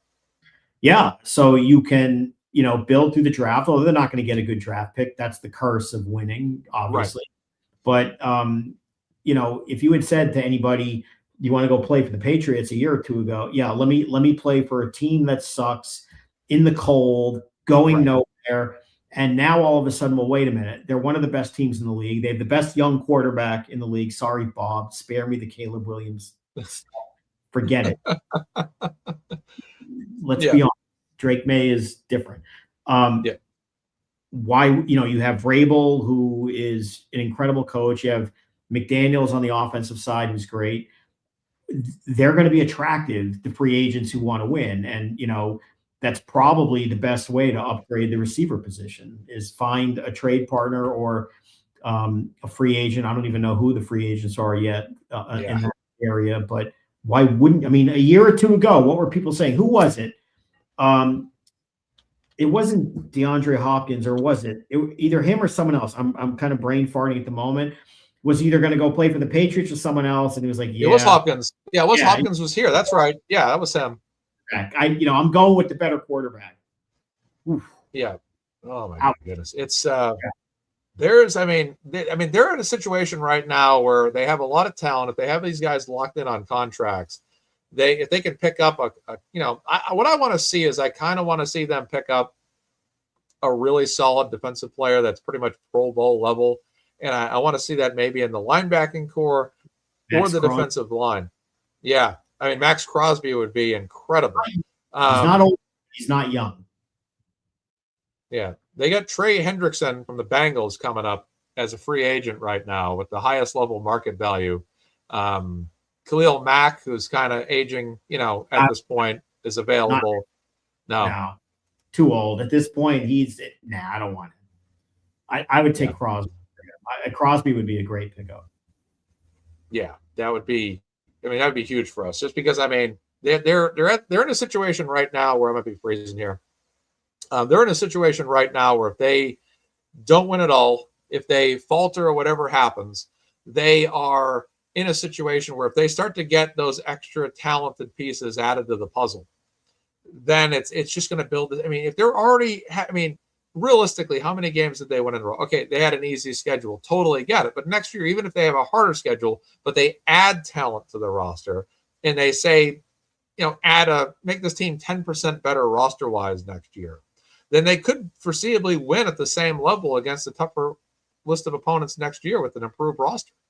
I saw the list the other day of who they're slated to play next year. It's night and day from this cupcake schedule. I think you're right. They'll be a better team next year for a lot of reasons.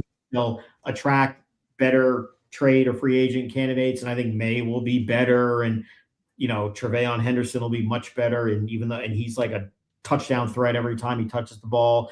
A lot of these other guys will be better. 14-3 will be tough against the opponents that they're playing next year. But again, better to be going into the playoffs 12-5 and rolling at every level than be a paper tough 14-3 team and get blown out your first playoff game, which I don't think is going to happen. I mean, I think they are slated to win some games in the playoffs. I certainly hope.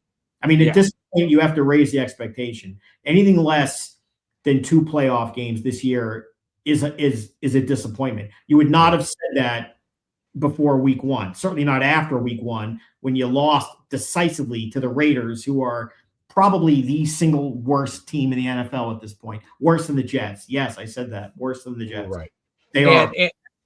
And that's the thing. The expectation has gone up throughout the season because we've seen them. I mean, again, they haven't beat the best of opponents, but they have beat some of those opponents, like the Buccaneers. People were talking about them earlier in the season as a pretty solid playoff team. They're now on the bubble now, but that was a team that they beat that was significant. And they've also beaten the Bills, who are right now their projected first-round opponent as it stands, if the standings hold today.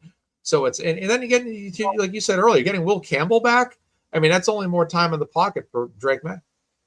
It's fair to criticize them, but you can only play the schedule you can play. And is it true? Yeah, you beat the Ravens mostly without Lamar Jackson. All right, I mean, they won at Buffalo. That's legit. Like you can't take that away. I think for these people who analyze the schedule, it's true what you just said. Tampa Bay, that win is less impressive than it was, perhaps. And then, look, they serve up the Jets twice. That's 2 automatic wins. On the other hand, they lost to the Raiders, which is pathetic. That was a game they had in the bag too. It's just kind of like that tip ball, whatever it was. Yeah, and I think the fumble at the goal line. I think it was Stevenson that fumbled. It was like, guys, they were right there. They were right there. This loss is the one where they turned the ball over 5 times or whatever, where Ramondre Stevenson could not hold the ball for to save his life, and they were 1-2, and you're like, here we go, same old Patriots. And we all do it. I remember I even, did one of my, venting game, never vent tweet in the middle of a game. No, I tried. I used to do that all the time, way back. Once against the Dolphins, week 2, when I'm like, God, these teams are both so bad. I don't winning, but like, this is not good. And, in hindsight, like, idiot. They're actually pretty good, as it turns out. But, the Patriots are going to be good for a while. And the Celtics, oh my God, Tatum is going to play this year. I know. They are a half game behind the Knicks, tied in the loss column. The Knicks are at full throttle, and the Celtics are playing with Jaylen Brown, Derek White, sprinkled with a little Peyton Pritchard, and a bunch of spare parts, and some guys have stepped up, and they're out of control. And, I didn't think that this was Jaylen Brown, to be honest with you.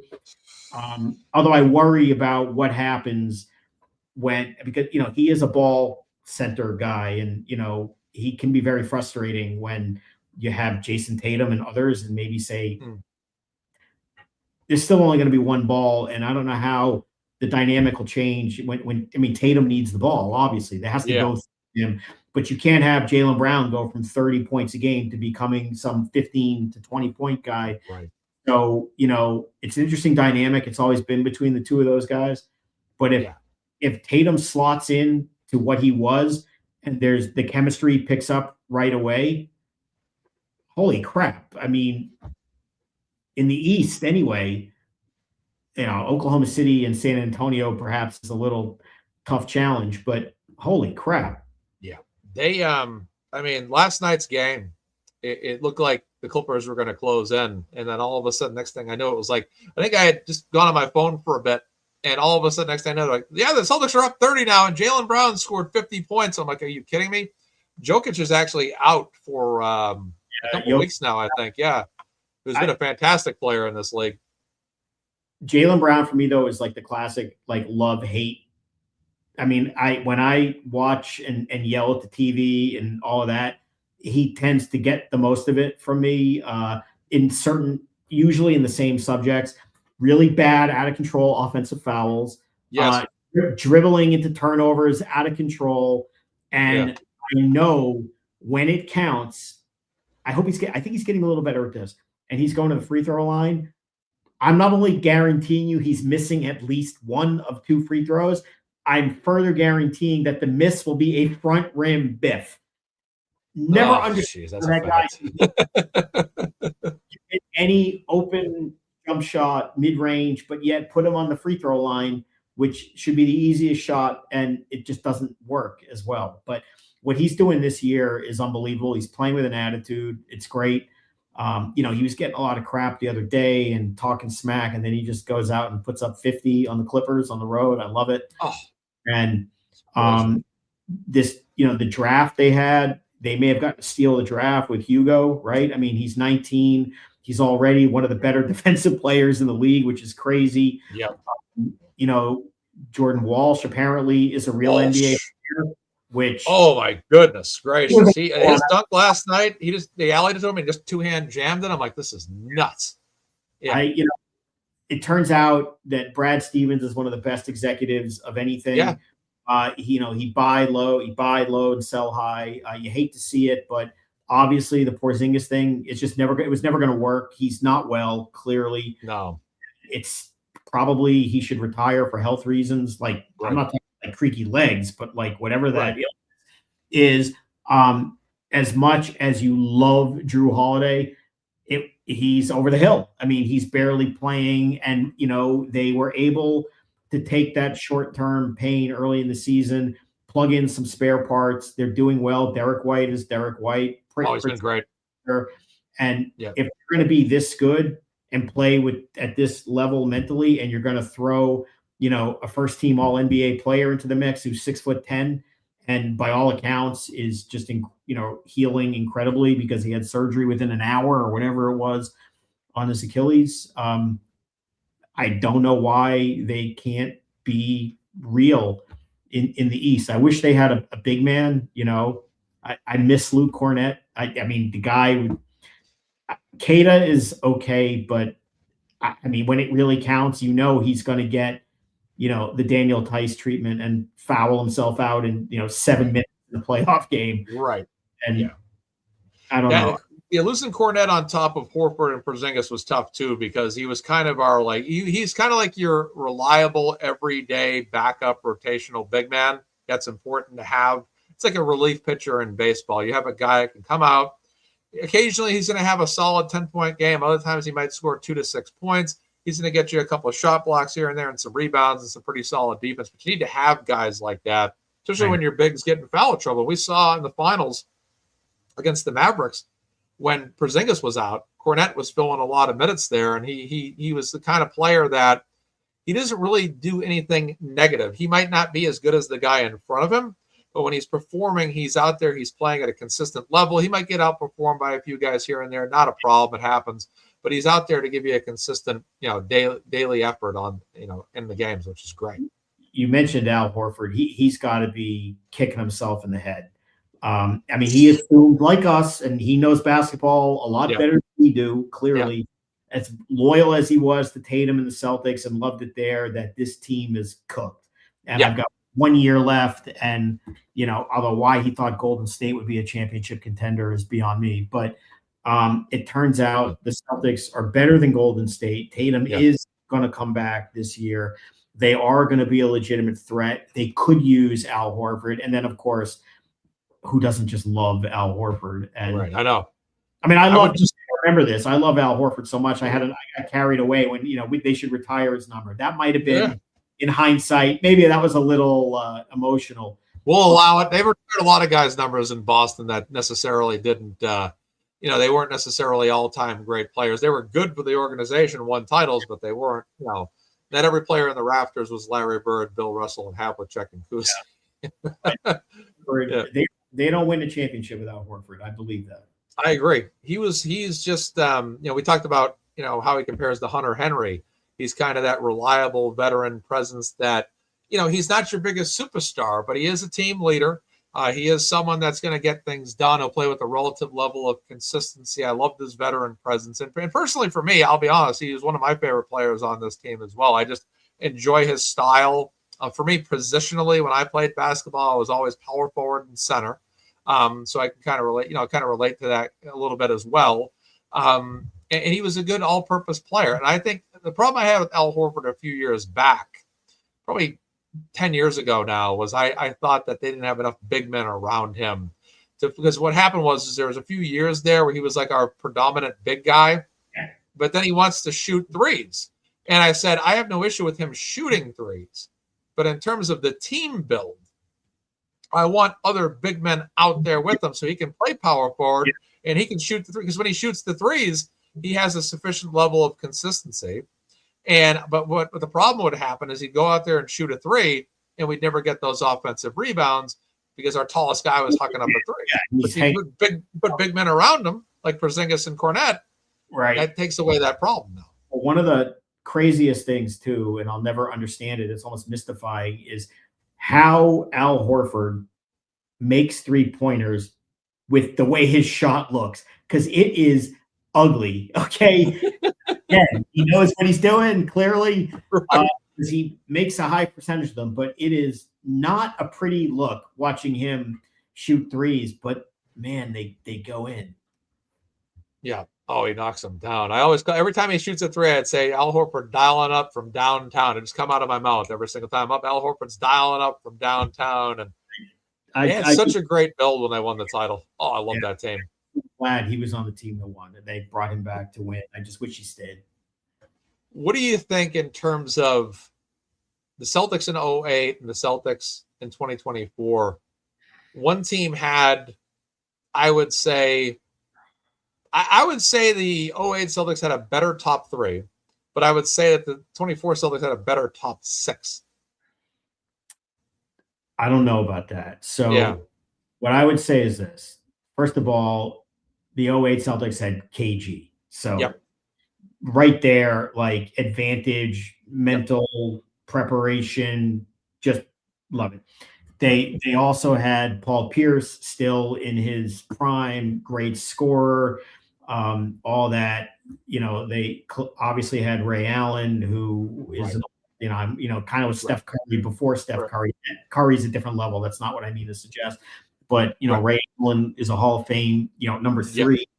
A lot of people forget how good, even though he was very young, Rajon Rondo was already. Yes. Was an incredible defensive player, and he was a classic point guard. He may get 10 or 12 points, but he's gonna like dish it out and do all that. And then they had those other guys, though. They had Tony Allen. They had who did they James have? Posey, James Posey, PJ Brown, Leon Poe. Oh yeah. President He had a heck of a finals game in Boston that night. I think it was game 2. He was unbelievable. That team was good. Yeah. And like a guy like Tony Allen, he was a defensive stud. Oh yeah. My God, they had Sam Cassell. Cassell. Not that was a difference maker. I would say this. I would actually argue in favor of that because of the following reasons. I thought that PJ Brown and Sam Cassell touched that team up quite a bit. And of course we forgot Kendrick Perkins when he was light. Oh yeah. He is the worst ex-Celtics apologist and Celtic hater in the media. I can't even listen to him. Yeah. Banished from the club, the way he's just so right. But he was a defensive beast. He was a force, and having him and KG together, so that team was physically, they were a lot tougher. Now, the team that just won, they were flashier. They're shooting 3-pointers. They're, Porzingis is not a tough guy. Horford, not a tough guy. Yeah. Tatum is not that he isn't a tough guy, but he's not a tough guy, but he rebounds really well. Jaylen Brown, I would say, is a tough guy, definitely. Yeah. And look at the way he handled those playoffs. Yeah. I don't know. I feel like the 08 team probably with KG and Pierce and Rondo and Brown probably, but it's hard to compare different eras. We'll have them play under 2016 rules. We'll bring them in midway because the rules are so different. We'll just meet them halfway in 2016. It's interesting. They destroyed the Lakers when it counted. The last game, obviously, at the Garden, they won by like 30 points. And, that team the next year, when Kevin Garnett got hurt and was out for the season, they were like 20-2 or something. They were better than 08. They were throttling everyone. They lose KG. They couldn't get by Orlando, I think, in the conference final without KG. And then the next year, I think it was Orlando. It was 3-2, but then the injuries start and they just ran out of gas and bodies. And they should have. The fact that the KG Paul Pierce Celtics only won 1, that sucks, because that team was better than a 1 championship team. That's how I feel about this era as it pertains to Horford, Porzingis, and Drew Holiday being on the team. I felt that, I'm going to be very honest here, I actually thought that team was a lock for back-to-back championships. And I also thought they might have been able to win it. Actually, this would be the 3rd year in that alleged projected three-peat I had. But I thought they were good enough to win, 3 years in a row. I thought that they were going to be that. And I felt the same way about the Celtics back then. I'm like, this team is winning 08, 09. In 2010, they were shaky. But even in 2010, like you said, Rasheed Wallace, people forget, had a terrific Game 7 in Los Angeles. But the problem with him, age and fatigue. He played a world-class championship level performance, but then just as the game went on with the age and the fatigue and the exertion, he just kind of came down to normal. And Allen and the defense locked down on Allen and Pierce.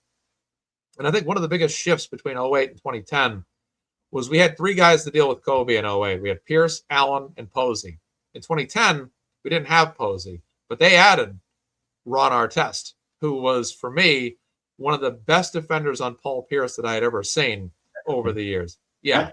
No, look, they ran out of gas and bodies, and you could just see, once they didn't win Game 6, they're probably, Yeah, you know, got blown out in that game too, which was insane. Yeah. And then, but the 24 team, I mean, look at them. They just throttled everyone in the playoffs. They gave Dallas a token win at home down 3-0, and then came out and did what you would want a good team to do, which is absolutely annihilate them at home in game 5. Because if they lose that game, then you're getting into like buttholes are tightening type thing. And what's happening, and this team is not battle tested, and people start talking with Tatum and Brown, they're never going to win the big one, like that kind of thing, and they just nipped that in the bud. So I think what cost the Celtics the 2010 championship too was the Ray Allen had that great game in game 2 in Los Angeles. It was one of the best performances he ever had, and it was the very next game in Boston, I believe. I think it was game 3, not game 4. He went cold the whole night. And even if he had just made like 2 threes that entire night, it probably would have been enough to win. I just thought that was enough to just cost them, what happened later in the series, which was really too bad. Oh, it sucks. Not this year, but when you're watching the Celtics the last few years, not just 24, the year they won, not just last year, not that horrible game 7 against Miami, which I was at, and Tatum was first play. I'm like, I can't believe I'm sitting here. And the year before with Golden State, you expected them and needed them to win. And it was like watching the Patriots in the old day. This year, although expectations with Celtics are now going to have to increase, it feels more fun to watch, more house money. They lose bad games. Like they lost a game to Brooklyn, and you're like, you can't lose that game. Like a couple of years ago, you'd be really pissed off about that. They are what they are. Yeah. But those expectations are starting to rise again. I mean, and then when Tatum comes back, what are your expectations at that point? Like bring me Oklahoma City in the finals, I think. Right. Absolutely. Oh no, seriously. That's Oklahoma City was what I thought was going to be the championship that year. Celtics, Oklahoma City against Harden, Durant, and I just knocked my microphone over by accident. I'm like, oh, geez. But no, I thought they had a chance to go to that championship too. And that was a team that, I'll say this about the organization, though. I thought trading Pierce and Garnett away was a brilliant end because they got Tatum and Brown. So the Brooklyn Nets, if take a washed up KG, take a washed up Pierce. We're going to throw in washed up Jason Terry as a throw and give us all your draft picks. Sign me up.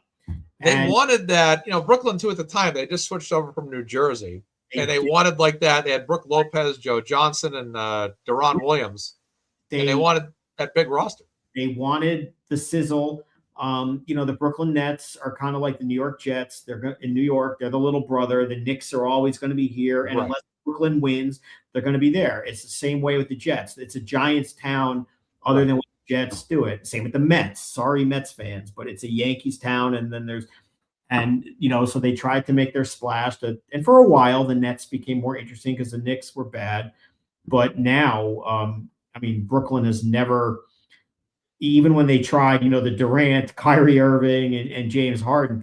What a fiasco that was too. And they've just never done anything. And they basically took your washed up stars and, for all intents and purposes, said, "Why don't you take Jaylen Brown and Jason Tatum? Thank you." Yeah.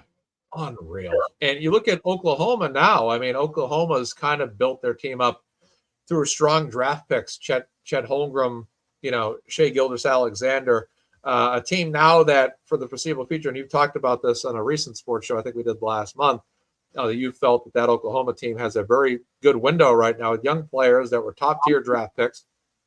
They made so many incredible trades. They have all these picks. They're obviously battle tested. They're a championship team.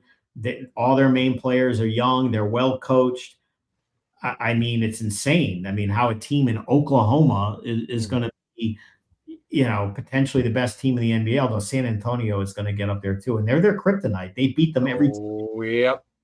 It's almost like Wemby is neutralizing Chet Holmgren to a degree, and whatever advantage Chet brings to the game, and it's almost much better than him. I think you're right. Yeah, right. Exactly. His physical height. He's a freakish player. He could be. Feels like though, doesn't he? Don't you feel like he's one snap leg away? All so lanky. I don't know if. He needs to bulk up to survive. Yeah, it's But going to come in a couple of years, but he looks like he could be another world champion. Maybe not to that excessive dominance level based on the era he played in, but he's got a high upside. no guy that freakishly tall should be able to shoot and ball handle like he does. It should be possible. Yeah. Oh, it's crazy. It's unbelievable, the kids that come out year in and year out in this league. And when Yao Ming came out, it was like, oh my Lord, this is crazy. I know China never, I don't even know if they'd even produced a single NBA player up till that point. And all of a sudden he's like 7'3".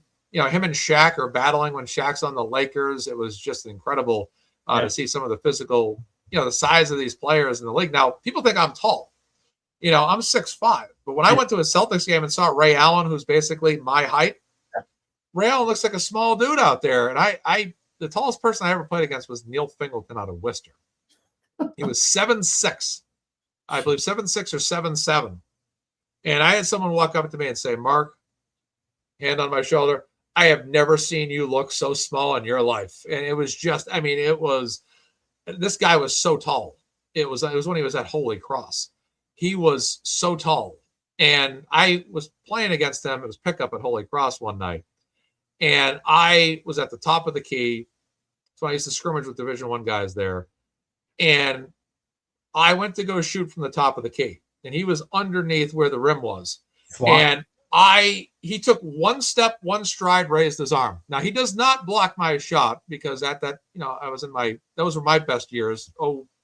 01 to 05, probably my best years of my life of basketball. So I know, okay, he's coming quick, but he comes a lot quicker because of his size than I ever could have expected. So I go to launch the shot, and he collapsed so quickly that I had my shot exactly how I wanted, everything measured perfect. But he moves in so quick with his size that I said, oh my Lord. I had to kind of just arc the wrist back just a bit because I was going to go I had to up it just a little bit more to go up and over his arm. So I clanked off the back of the rim, had my opportunity to throw a shot right in his face that I thought I had. And to this day, it's like, I could just lie about it and said I made this shot, but no, I missed it. It clanked. Everyone's tall to me. 6 is that's it's insane. Yeah. And you get these guys, like I said, they're 6'3" to 6'6", 6'7". That's a tall height. But then you got these kids that are 6'11" and taller, and it's absolutely maddening to see, their talent, their abilities, and all that. It's just it's a freak thing. And it's like I said, it's one thing to be tall, but it's one thing to have the talent too. And guys like Wemby have that talent. The Spurs got a lot of luck with drafting all-time big men. David Robinson, Tim Duncan, Wemby. This is just, it's a trend over there. It's like the Patriots drafting, the Boston Bruins getting defensemen on their team. Bobby Orr, Eddie Shore, Ray Park, Bork, Chara, the whole nine. It's just it's a total trend. So I'll give you your final word now, Mark, and we'll call the show. Patriots 425, right? Looking for 14-3. Just win, don't get hurt. Get back on the bus, go home, and see who they're playing next week. Hopefully they will get a miracle in Denver. It's not likely. Today is not. I have Sunday ticket in Red Zone and all that. Today, the second screen is not the day for the Red Zone because the second screen has to be Denver all day until it becomes a joke. I also don't like to watch the Red Zone the same time the Patriots are on because sometimes Red Zone can be about 10 seconds ahead of the regular feed. And the next thing you know, they're showing you the Patriots game on Red Zone. But that's part of streaming too, right? That's the way it works. But, 100%. It's almost time for the playoffs. I think when the Patriots make the playoffs, I think they're going to be full strength with their legal troubles. I don't think anything that happened last week is going to prevent either or Barmore from playing. Those situations will have to play themselves out legally, but I don't see those preventing them from playing. I think they'll probably both resolve themselves favorably pretty soon. I hope so. That would be great because, I'm praying that these are story. I'm just praying that everything's truthful. Like, they haven't done anything. they're innocent. That's what I'm hoping that the turnout is, because I just hate to see, like, even when Aaron Hernandez happened, it's like, oh no, please don't be true. Please don't be true. And then we found out the truth. And it was very dark and dismal. And his whole life was forever altered and later ended in jail. And I'm just, hoping for Diggs and Barmore, what they're saying is true. Wait for information to come out. But, I think I believe you. I listened to what you said too earlier and what you said on Twitter. Someone says Diggs is nothing but trouble. But, you said pretty good things. I don't think there's enough of an argument here to really lock them down in any kind of legal trouble. So people forget, for what it's worth, you think about Aaron Hernandez and, you think of, psycho killer. I get it. Right. And then tragic, obviously CTE brain and all that.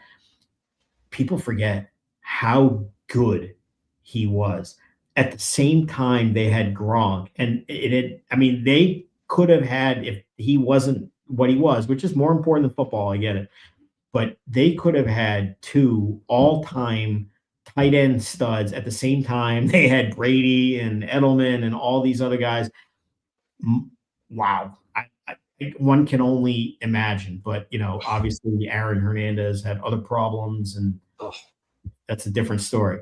What was so great about him and Gronk was that both of them were great tight ends, but they both had a tight end specialty, where Aaron Hernandez was kind of like that wide receiver flex, and then Gronk was a blocking flex as well. So you had those 2 tight ends, both great, but they both had that extra specialty, which gave them a lot of dynamics and a lot of range. But with a guy like Edelman coming up, in the years to come, that Patriots team that won a bunch of Super Bowls, there's no telling how much more dominant they could have been. But, I guess at the end of the day, fortunately for us as a fan base, things panned out. Unfortunately, things, in Hernandez's life did not pan out, which is tragic, because he was certainly a great player when he was here. Yeah, no, real life, but he, he had demons and did terrible things to others and himself. It's yeah. Well, absolutely. Well, Mark, I want to thank you so much for being here today. You've completed 2 shows, Nurse Kim at 8 o'clock in the morning, and then MazzaMedia at 12 o'clock today till 2 o'clock. So at least 2 hours on this channel, about 2 hours, 2.5 with Nurse Kim, which was great. Thank you so much for everything as always.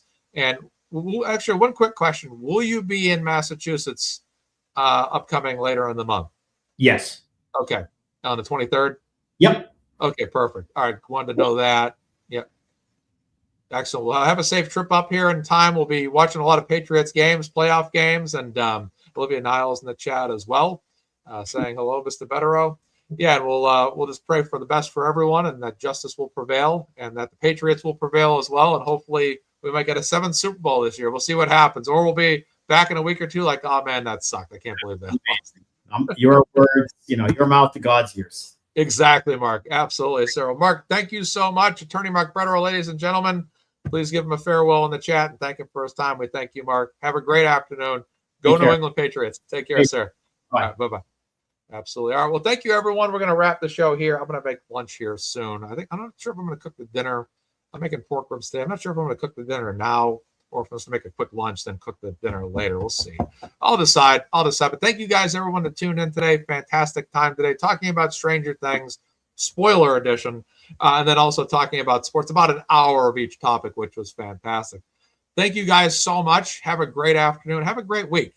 Stay warm and go Patriots, or if you have another team you root for them as well. So there you go, guys. Take care. Have a good one from MazzaMedia. I am Mark. Take care of yourselves. Have a great afternoon and goodbye. Thank you, guys. Bye-bye.